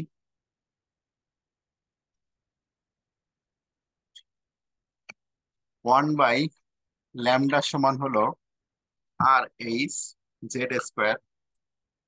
এটা কোন পরমাণু সেটা কিন্তু ওরা বলে নাই। দেখো এখানে কোন পরমাণু সেটা বলা আছে? কোন পরমাণু বলে নাই। কোনো কিছু না না বলা আছে, এই যে জেড এর ভ্যালু 1। দেখো এরা জেড এর ভ্যালু 1 দিয়ে দিচ্ছে। জেড এর ভ্যালু 1 মানে সেটা হাইড্রোজেন। আচ্ছা 1, যদি জেড নাও দেওয়া থাকতো আমরা হাইড্রোজেনই ধরতাম। n2 এর স্কয়ার। তাহলে 1/λ। আর এইচ এর মান মুখস্থ 10.96 10⁶। জেড এর ভ্যালু হলো 1 স্কয়ার। n1 এর মান হলো 1, 1/1 এর স্কয়ার 1/3 এর স্কয়ার। দেখি কত আসে lambda.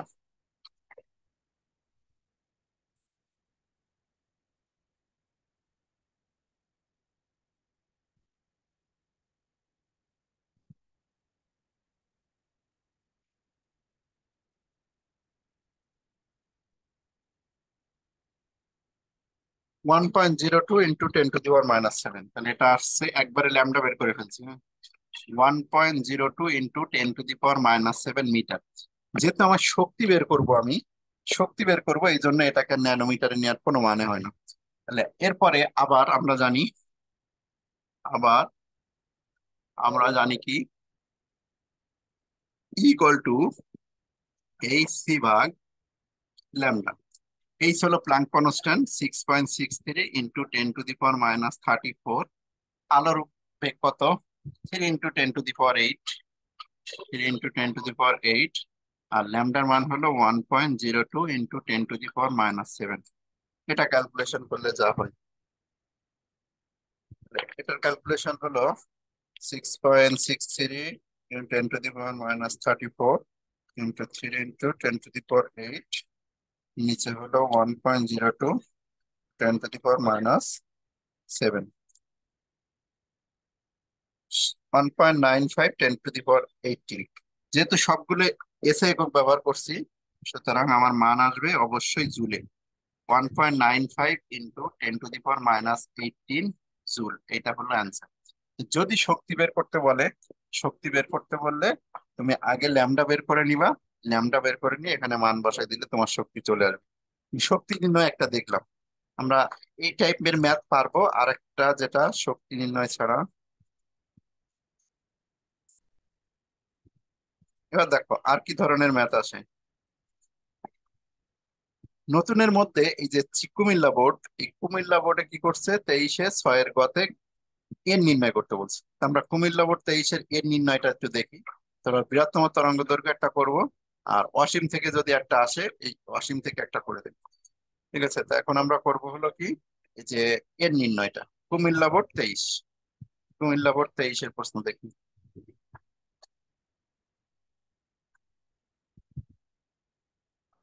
Sylhet, Chittagong, Comilla board. Comilla board 23-এ কততে আছে? কুমিল্লা বোর্ড 23-এ 6 গতে আছে। দেখো এখানে কুমিল্লা বোর্ড 23-6 গ। প্রশ্নের আগে দেখো, এই যে 6 নম্বর প্রশ্ন এটা, 6 নম্বর প্রশ্নের গ।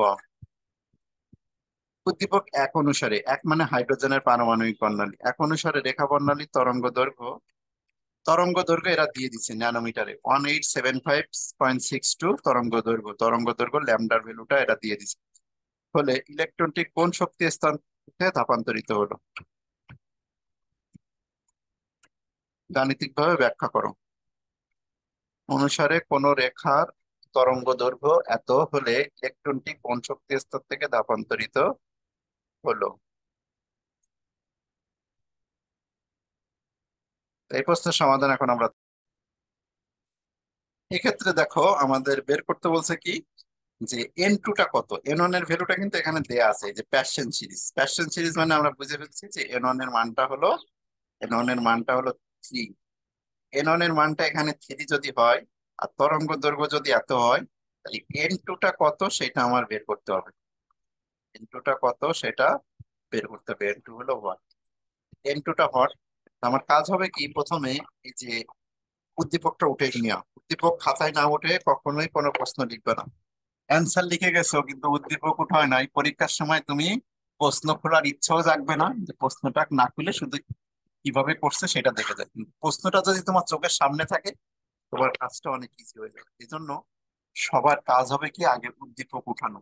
তাহলে এটা হলো আমাদের কুমিল্লা বোর্ড 23-এর 6 দাগ। তাহলে 6-এর কত, উদ্দীপকটা আগে দিই, যে হাইড্রোজেনের বর্ণালীর প্যাশন সিরিজ এটা, হাইড্রোজেনের বর্ণালীর প্যাশন সিরিজ এভাবে দেয়া আছে।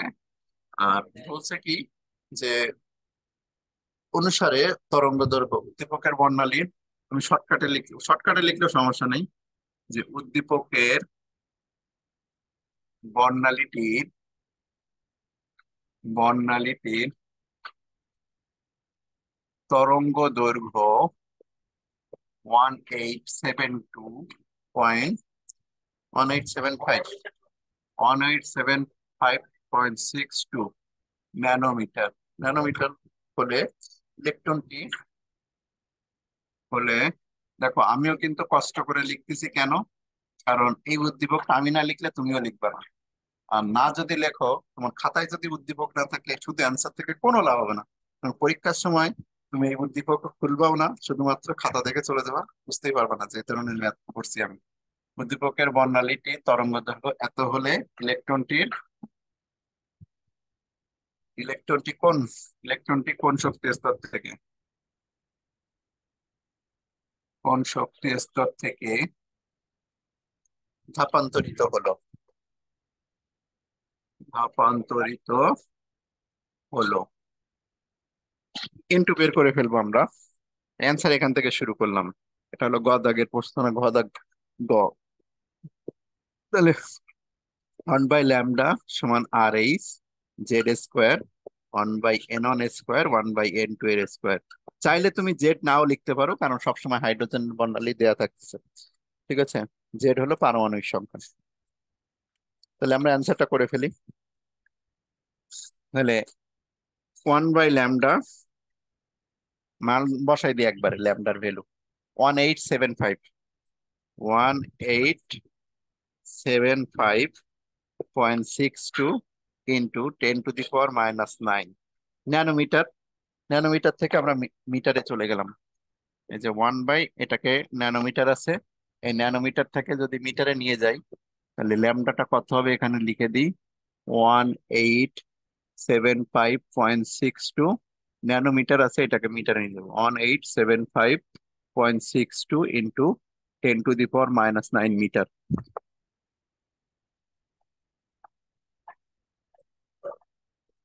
10⁻⁹ মিটারে নিয়ে গেলাম। আর এই মিটারে বসাই, 10.96 ইন্টু 10⁶। জেড এর ভ্যালুটা না বসালেও চলে, 1 এর স্কোয়ার মানে 1ই। 1/n1 স্কোয়ার, n1 এর ভ্যালুটা কিন্তু ওরা বলে দিছে যে প্যাসেন সিরিজের, তাহলে প্যাসেন মানে হলো 3, আর n2টা হলো আমাদের বের করতে হবে। n2টা আমাদের বের করার প্রয়োজন পড়বে। তাহলে এটা ভাগ করে একবারে কত আসে সেটা দেখে নিই, যে এটা তাহলে 1875.62, এটার সাথে এটা গুণ হয়ে যাবে, অথবা এটা ভাগ দিয়ে দিই। সরল করে আগে নিয়মটা তোমাদের শিখা, 1875.62 10⁻⁹ 533157, এটা যা আসে তা লিখে দিই। এই যে এক দিয়ে এটাকে ভাগ করে দিলাম, 533,157.036 এবার এই যে এটা আছে 10.96 ইন্টু 10⁶ ইন্টু 1/9 - 1/n2 এর স্কোয়ার।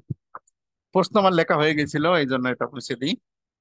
এবার এটা দিয়ে এটাকে ভাগ করব, যে 533,157.039 ভাগ হলো, যে ওইটা নিচে নিয়ে আসি, 10.96 ইন্টু 10⁶ সমান 1/9 - 1/n2 এর স্কোয়ার। এটা দেখি কত আসে। 533,157 ভাগ 10.96 10⁶। তাহলে এটা দিয়ে এটা ভাগ করলে যেটা আসছে,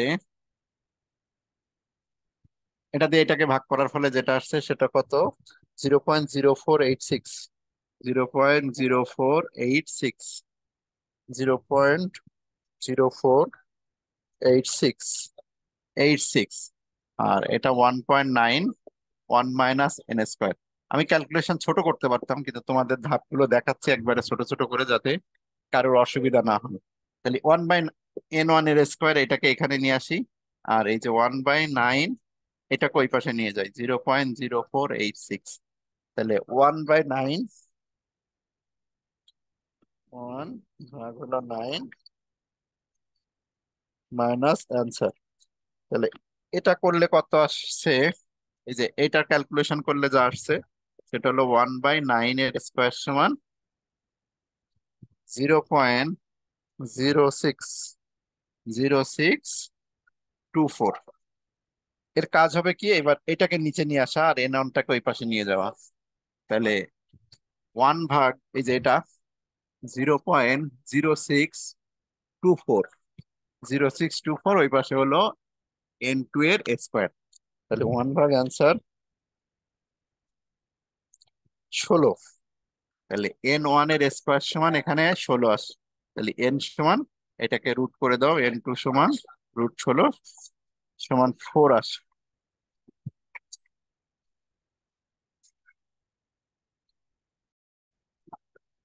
তাহলে n2 এর মান চলে আসছে, এখন বলতে পারি অর্থাৎ অতএব ইলেকট্রনটি চতুর্থ কক্ষপথ থেকে ধাপান্তরিত হয়েছিল, অর্থাৎ ইলেকট্রনটি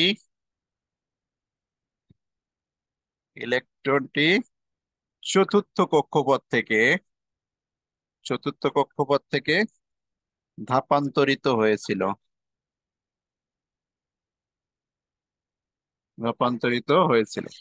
এই হলো আমাদের কুমিল্লা বোর্ড 23-এর প্রশ্ন।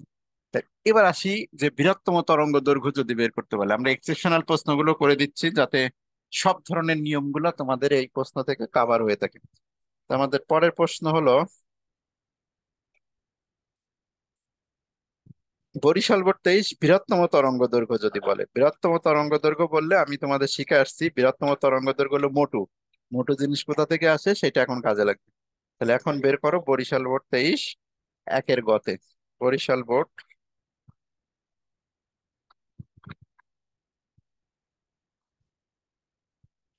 এই যে বরিশাল বোর্ড 23, দেখো এখানে আছে প্রশ্ন,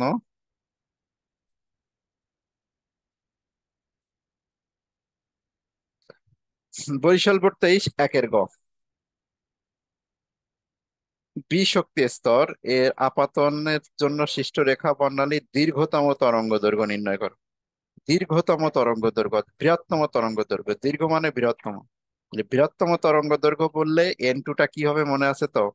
n2টা ছিল আমাদের n1 প্লাস হলো n1 এর মান যেটা, তার সাথে 1 যোগ করে দেওয়া, অর্থাৎ সব থেকে কাছ থেকে আসবে। আর ক্ষুদ্রতম তরঙ্গ দৈর্ঘ্য বা হ্রস্বতম তরঙ্গ দৈর্ঘ্য যদি বলতো, তাহলে সেক্ষেত্রে n2টা আমি বলে আসছি ইনফিনিটি। এই দুইটা জিনিস অবশ্যই তোমাদের আমি পড়ায় আসছি, ঠিক আছে? n2 সেক্ষেত্রে ইনফিনিটি। তাহলে এটা হলো বৃহত্তম তরঙ্গ দৈর্ঘ্য বলছে, অর্থাৎ আমাদের n2 এর ভ্যালু কত নিব? n1 যা হবে তার থেকে 1 বেশি করে নিব। তো এখানে বলছে বি শক্তি স্তর, বি মানে হলো 2, তাহলে n2টা কি হবে? 3 হবে। তো এই প্রশ্নটা আগে উদ্দীপকটা আমি উঠাইনি। এটা হলো বরিশাল বোর্ড 23 একের গ, বিবি 2023 একের গ।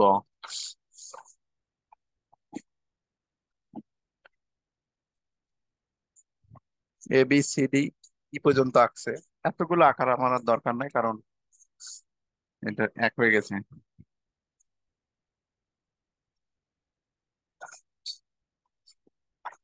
আমার শুধু বি দরকার, এতগুলো আমার যদিও দরকার নাই, তারপরও উদ্দীপক আছে যখন এঁকে দাও। এটা এ, এটা বি, এটা সি, এটা ডি, এটা ই। বলছে কি দাগে বিষাক্ত স্তর ইলেকট্রনের,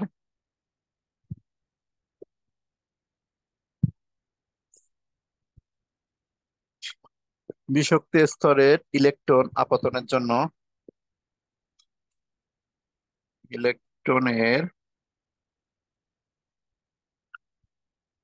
আপতনের জন্য সৃষ্ট রেখা বর্ণালীর, সৃষ্ট রেখা বর্ণালীর বৃহত্তম, দীর্ঘ মানে বৃহত্তম, কিন্তু দীর্ঘতম মানে আসলে বৃহত্তম, দীর্ঘতম তরঙ্গ দৈর্ঘ্য, দীর্ঘতম তরঙ্গ দৈর্ঘ্য নির্ণয় করো।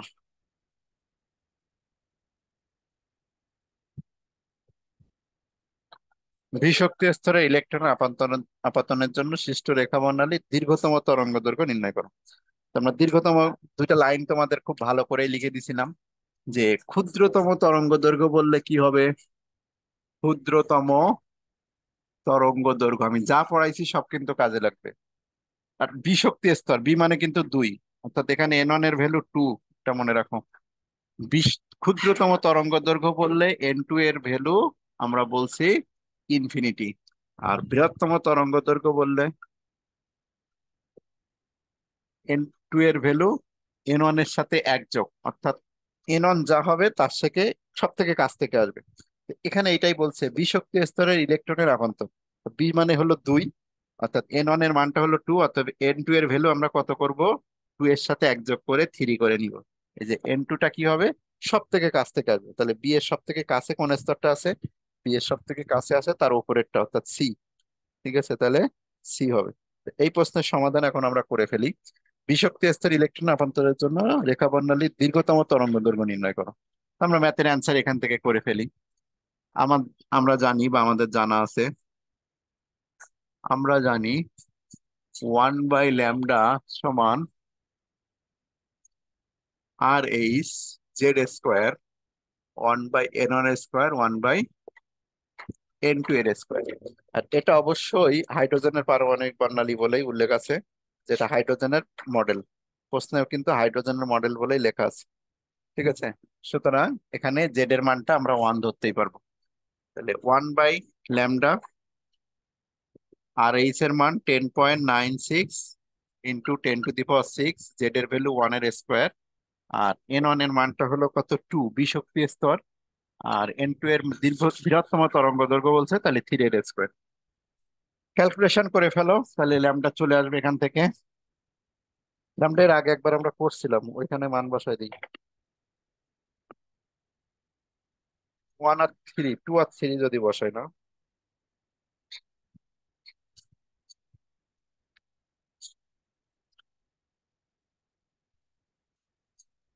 6.56 × 10⁻⁷।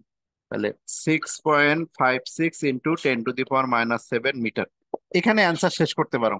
কারণ কি, তোমাকে কিন্তু ন্যানোমিটারে নেওয়াটা বাধ্যতামূলক না, কারণ ওরা তো ন্যানোমিটারে নিতে পারে না। যখন আমাদের বর্ণ কি হবে, এটার কালারটা কেমন হবে, তখন না আমরা ন্যানোমিটার নিয়ে যে দেখতাম। যেহেতু তোমার কিছুই বলে নাই যে তরঙ্গ দৈর্ঘ্য বের করো, আমি তরঙ্গ দৈর্ঘ্য বের করছি, এখানে অ্যান্সার শেষ। অর্থাৎ তরঙ্গ দৈর্ঘ্যটি এত হবে। আর তুমি যদি এটাকে ন্যানোমিটারে নিতে চাও, তবে তোমার হলো এক্সট্রা কাজ। এটা 0.2 গজ ছড়াই দিলে 656 বা 657ও লিখতে পারো, ইন্টু এখানে 9 ছিল, 65569, দরকার নাই, এটা লিখলে হবে 10⁻⁹ মিটার। এটার পরিবর্তে তুমি ন্যানোমিটার লিখতে পারো, 656 ন্যানোমিটার। তাহলে কথা হলো, এখানে যদি অ্যান্সার শেষ করো কোনো অসুবিধা নাই, কারণ কি তোমার তরঙ্গ দৈর্ঘ্য বের করতে বলছে, তুমি বের করে দেখাইছো। তাহলে বৃহত্তম তরঙ্গ দৈর্ঘ্য বের করতে বললে আসলে আমরা কি করব, n2 এর মান 1 যোগ করে দিব। এবার আসা যাক, যদি আমাদের কি বলে, অন্য প্রশ্ন আর কি আছে।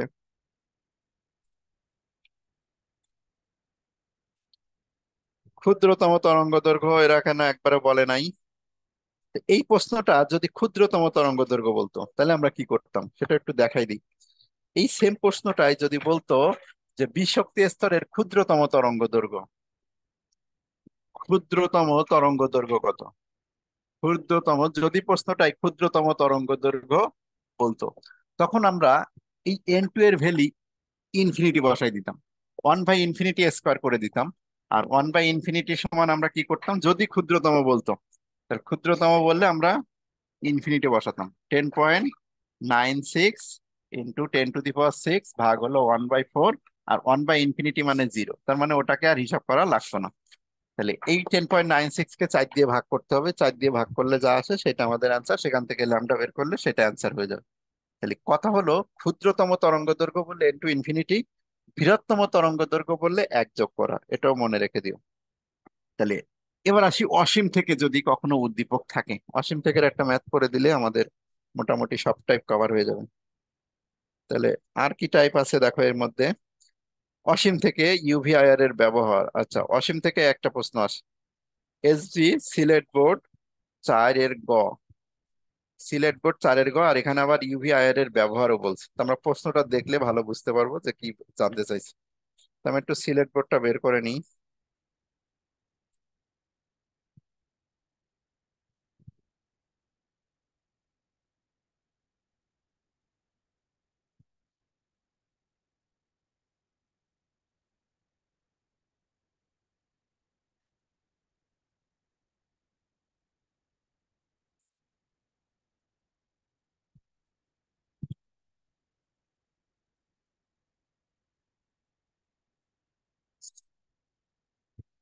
ঢাকা বোর্ড, সিলেট বোর্ড, এটা হলো ঢাকা বোর্ড, আমাদের সিলেট বোর্ডে যেতে হবে। দিনাজপুর,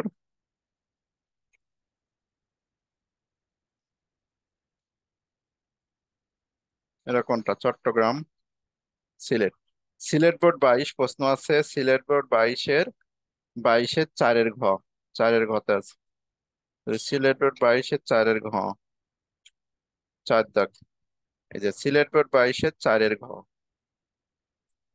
এখানে একটা প্রশ্ন, এর মান নির্ণয় করো।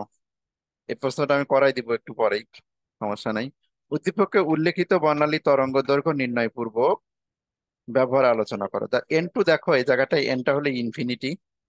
ইনফিনিটি থেকে এই যে ইলেকট্রন অসীমে চলে গেছে, ইলেকট্রন দেখো অসীমে, যে অসীম থেকে কোথায় নেমে আসতেছে, অসীম থেকে 2 নাম্বার কক্ষপথে নেমে আসতেছে।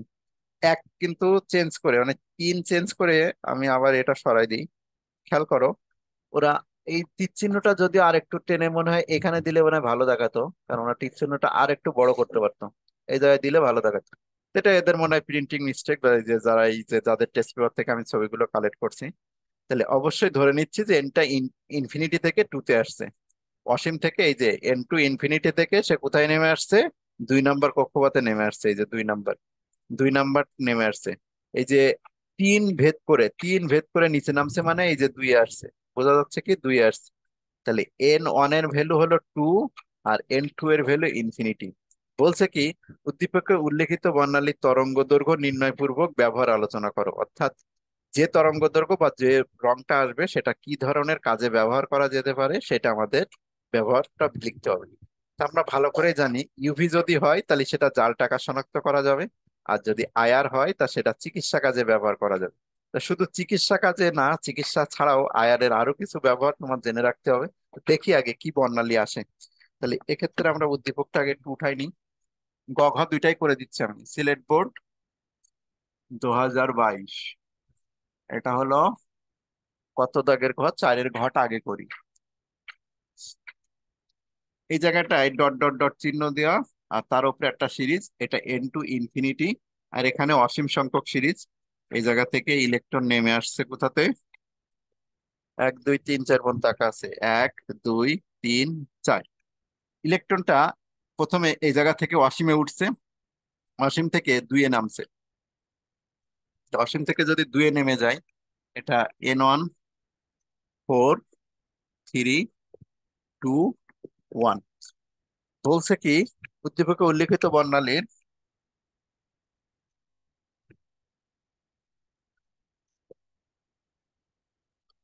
উদ্দীপকে উল্লেখিত বর্ণালীর ব্যবহার, দৈর্ঘ্য নির্ণয় পূর্বক, দৈর্ঘ্য নির্ণয় পূর্বক ব্যবহার, ব্যবহার আলোচনা করো। আগে আমরা এটা নির্ণয় করে দেখি, আর একই সাথে গদাকটা উঠাই রাখো। গদাকটা, না গদাকটা আগে গদাক করে দিই, তারপর প্রয়োজনে আমি উদ্দীপক আবার লিখবো, সমস্যা নেই। তাহলে এই জায়গায় আমরা N2টা নির্ণয় করে ফেলি, এই প্রশ্নটা তরঙ্গ দৈর্ঘ্য নির্ণয় করে ফেলি। এখানে উদ্দীপকে উল্লেখিত বর্ণালীর তরঙ্গ দৈর্ঘ্য N2টা ইনফিনিটি, আমি এখানে মানটা লিখলাম যে N2 এর মানটা এখানে কত, N2টা ইনফিনিটি, আর N1টা হলো 2। N1 2 আগে লিখতে পারো, N1 হলো 2, আর N2টা হলো ইনফিনিটি।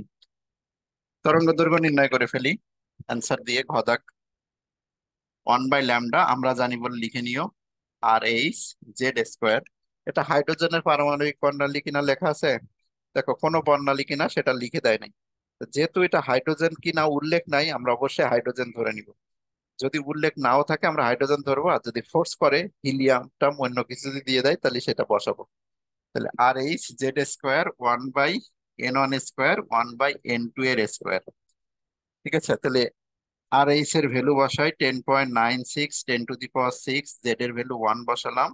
N1 এর মানটা হলো 2, 1/2 এর স্কোয়ার, আর -N2 এর স্কোয়ার হলো ইনফিনিটির স্কোয়ার, মানে এটা 0। তাহলে 1/4, 10.96 ইন্টু 10⁶ ভাগ হলো এই যে শুধু 4, আর এটা কিন্তু 0 হয়ে যাবে। তাহলে 1/4 করলে যেটা হয়, 10.96 10⁶, নিচে হলো 4। 10.96 10⁶, নিচে 4। এটাকে ইনভার্স করে ফেললে কত আসে? 3.64 10⁻⁻7। তাহলে যেটা আসছে, ল্যামডার ভ্যালু আসছে এখানে 3.64 × 10⁻⁻7 মিটারে আসছে। এই মিটারটাকে আমরা ন্যানোমিটারে নিয়ে যাই। তাহলে দশমিক এইদিকে 2 ঘর সরাই দিই। তাহলে 364 × 10⁻⁹ মিটার। এই মিটারটাকে যদি এখন আমরা কনভার্ট করে দিই, তার ন্যানোমিটার হয়ে যাবে। মানে 10⁻⁹ সমান তাহলে 364 ন্যানোমিটার। তাহলে এর ব্যবহার লিখতে হবে, এটা কোন রেঞ্জের মধ্যে পড়ছে।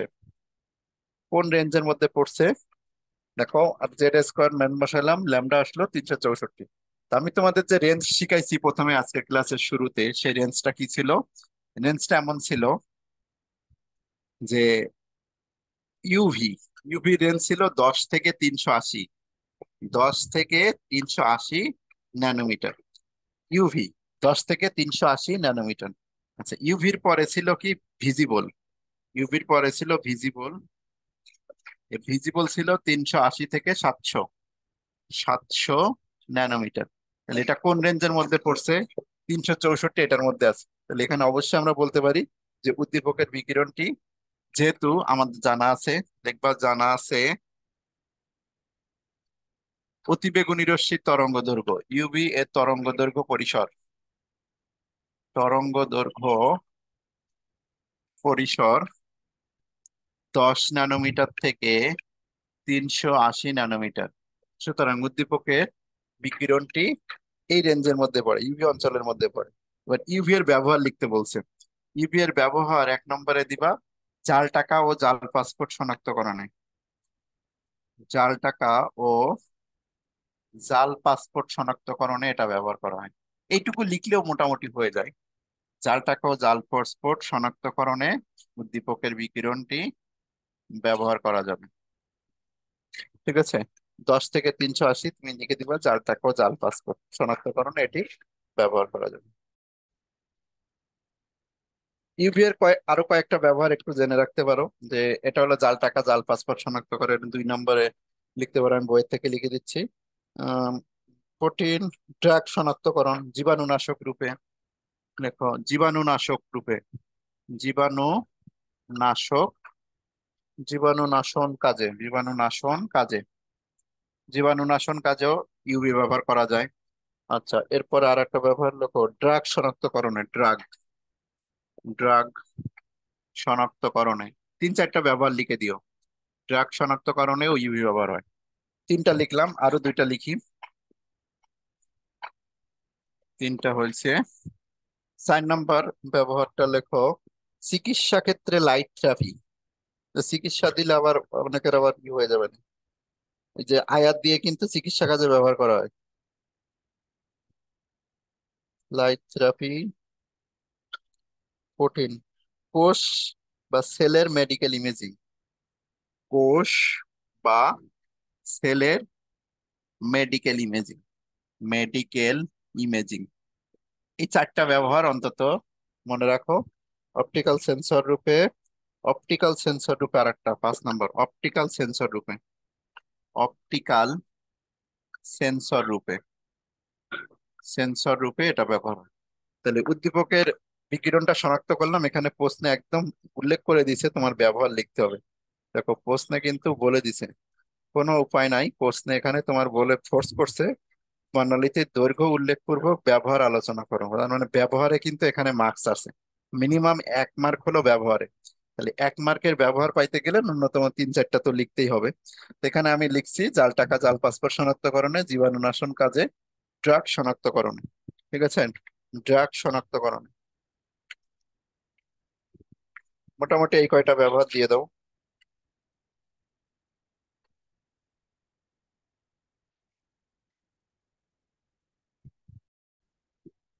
তাহলে জাল টাকা জাল পাসপোর্ট শনাক্তকরণে এটা ব্যবহার করা হচ্ছে। এই গেল হলো আমাদের এসবি এর ঘ। এখন গ দাগের প্রশ্নটাতে আসি। গ দাগের প্রশ্নটা একটু এক্সেপশনাল একটা প্রশ্ন। এখানে আমি গ দাগটা আবার একটু লিখি। এটা হলো n = 1 ছিল। উদ্দীপকটা আগে দেখো।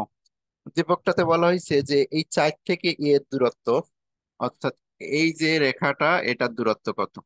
তা এ ননটা হলো প্রথম কক্ষপথ, এটা এ। এ হলো ন্যানোমিটার এককে বের করতে বলছে। বলছে কি এর মান নির্ণয় করো, এর মান নির্ণয় করো।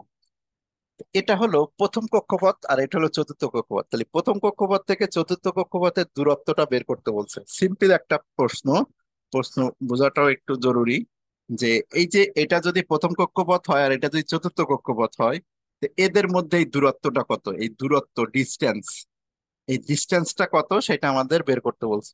তাহলে ব্যাসার্ধের ফর্মুলা, আমরা চতুর্থ কক্ষপথের ব্যাসার্ধ বের করব, আর 4 এর ব্যাসার্ধ বের করব, আর 1 এর ব্যাসার্ধ বের করবো।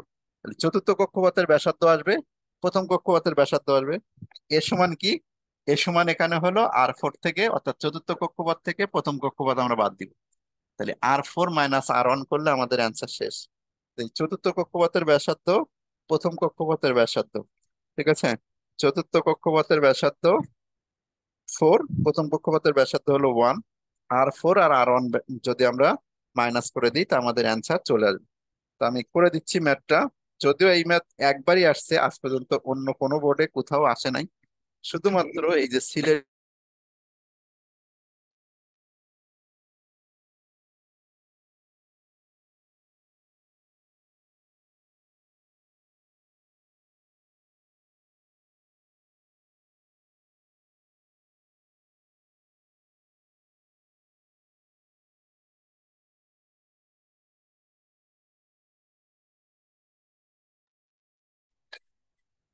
হ্যালো, হ্যালো, হ্যালো, ঠিক আছে। সাউন্ড আসছিল কিনা দেখতে করলাম। ওকে, তাহলে যেটা বলতেছিলাম যে আমরা চতুর্থ কক্ষপথের অ্যান্সার এখান থেকে শুরু করলাম, গ দাগের অ্যান্সার। হ্যাঁ, গ দাগের অ্যান্সারে যাওয়ার আগে স্থির কক্ষপথের ব্যাসার্ধটা একটু লিখে নাও। ফর্মুলা, এই ফর্মুলাটা, স্থির কক্ষপথের 3টা ফর্মুলা আছে। স্থির কক্ষপথের ব্যাসার্ধ, স্থির কক্ষপথের বেগ, আর স্থির কক্ষপথের শক্তি। স্থির কক্ষপথের ব্যাসার্ধটা আমাদের লাগবে, অর্থাৎ আর 'n'। এই আর 'n' সমান কি জিনিস, আর 'n' সমান হলো এপসিলন। ওই যে তোমরা কুলম্বের ফর্মুলা শিখছো না, 1/4 পাই এপসাইলন নট, ওই সেই এপসাইলন কিন্তু এটা এপসিলন বা এপসাইলন নট। n² এইচ এর স্কোয়ার, নিচে হলো পাই জেড m² পাই জেড m e²। এই যে ফর্মুলা, স্থির কক্ষপথের ব্যাসার্ধের ফর্মুলা, এই ফর্মুলাতে যদি আমরা মান বসাই, একবার n1 এর মান 4 বসাবো, একবার 1 বসাবো, কারণ প্রথম কক্ষপথের ব্যাসার্ধ নির্ণয় করব, চতুর্থ কক্ষপথের ব্যাসার্ধ নির্ণয় করবো, দুইটার থেকে মাইনাস করে দিব, অ্যান্সার হয়ে যাবে। তাহলে এখানে এপসিলনের মানটা, এটাকে বলা হয় পারমোটিভিটি ধ্রুবক,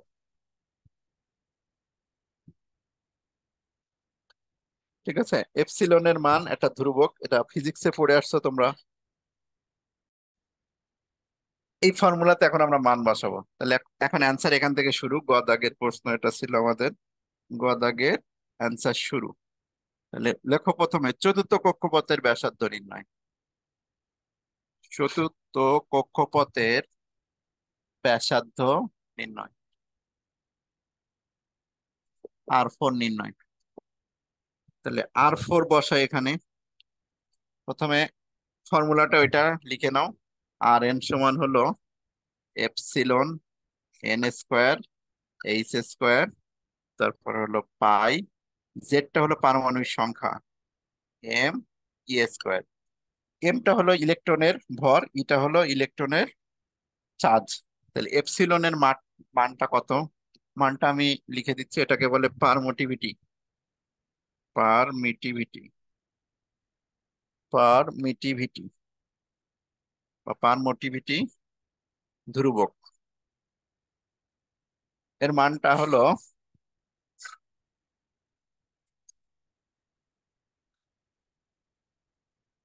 এপসিলনের মানটা হলো 8.85।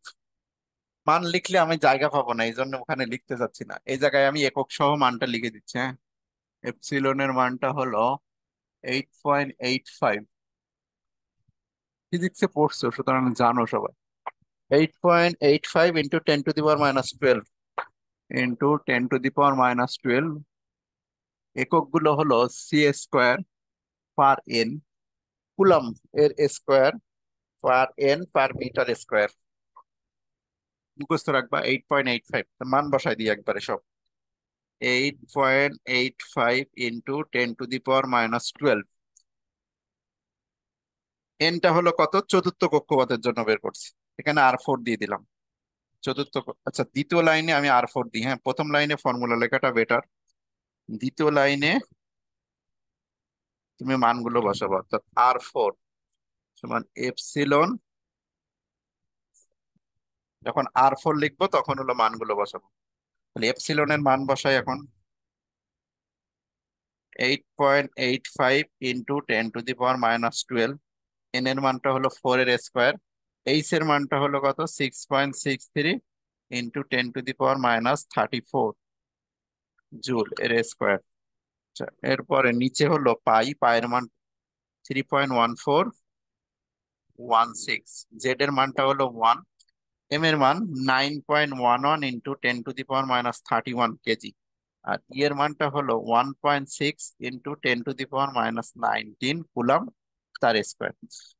সবগুলো মান আমরা এস এককে বসাইছি, অর্থাৎ আর এর মানটা আমরা মিটার এককে পাবো। তো দেখি মিটার এককে কত আসে।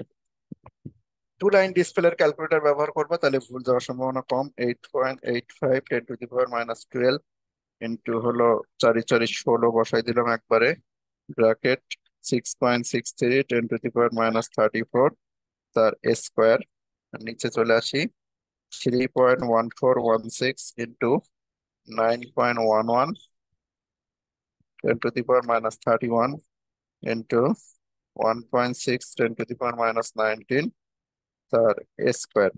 সবগুলো যদি দেওয়া হয়, 8.49 ইন্টু 10⁻10।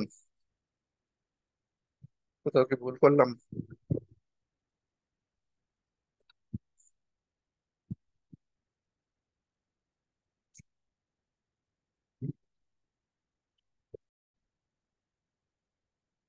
এর মান কত আসছে দেখি। ক্যালকুলেশন করলে যেটা আসে 8.49, ক্যালকুলেশন চেক দিছি আমি, 8.49 ইন্টু 10⁻495 লেখা যেতে পারে, 495 ইন্টু 10⁻10 মিটার। আমার যে মান আসছে সে মানটা হলো মিটার এককে, 8.49 ইন্টু 10⁻10 মিটার। অর্থাৎ আর 4 এর ভ্যালুটা আমি এক জায়গায় লিখে রাখি, আর 4 এর ভ্যালুটা এক জায়গায় লিখে রাখি এখানে, যে চতুর্থ কক্ষপথের ব্যাসার্ধ আসছে 8.495 ইন্টু 10⁻10 মিটার। এবার প্রথম কক্ষপথের ব্যাসার্ধ বের করি, এবার চতুর্থ না লিখে এবার প্রথম কক্ষপথের ব্যাসার্ধ লেখো আর 1, তাহলে আর এন এই জায়গায় 1 বসাই দিলে শুধু এইটা শুধু চেঞ্জ হয়ে যাবে 1 এর স্কোয়ার, আর সবকিছু একই আছে। তাহলে এই জায়গাটায় 1 বসালে যে বারটা আসে, আমার ক্যালকুলেটারে চাপা আছে সব শুধু 1, 4 এর জায়গায় 1 করে দিব,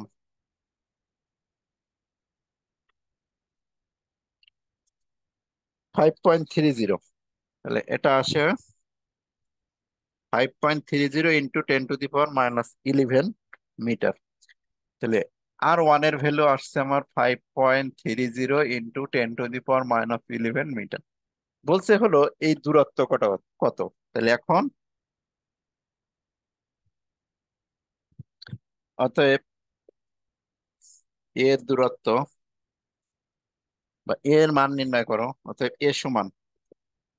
এ সমান আর 4 - আর 1, থার্ড ব্র্যাকেট দিব অবশ্যই। 8.495 ইন্টু 10⁻11, সরি -10, এটা মাইনাস হলো 5.30 ইন্টু 10⁻11। দুইটার মধ্যে বিয়োগ দিলে হবে 5.309 দিতে পারো চাইলে, এখানে 309 আর একটা ঘর বাড়াইনি, 5.309, 3 ঘর নেওয়া ভালো দশমিকের পরে। তাহলে এখন আমাদের বিয়োগ করতে হবে 8.495 ইন্টু 10⁻10 মাইনাস 5.309 টু 10⁻10। 10⁻11, সরি, 10⁻11, তাহলে কত আসে?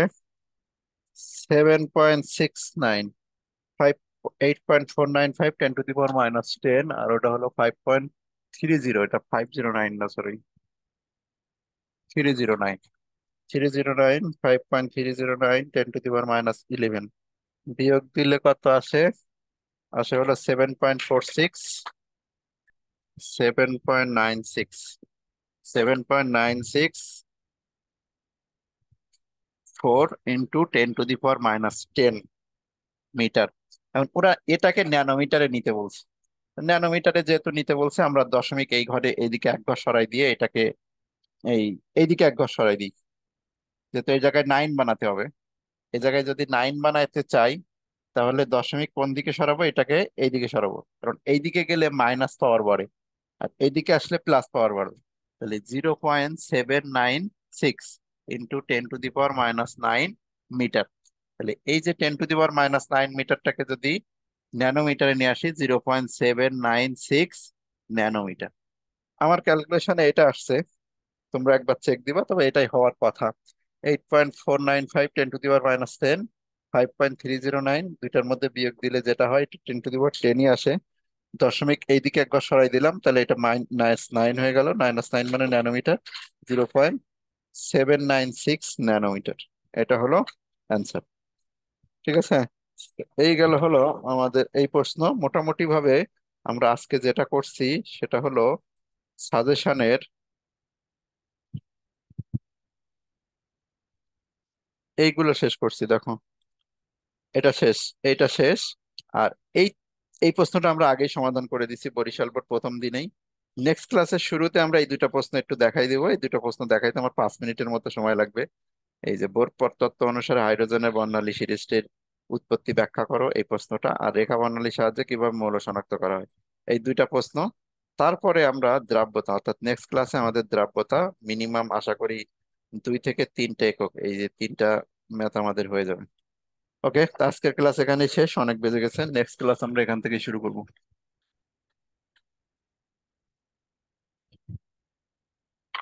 আল্লাহ হাফেজ।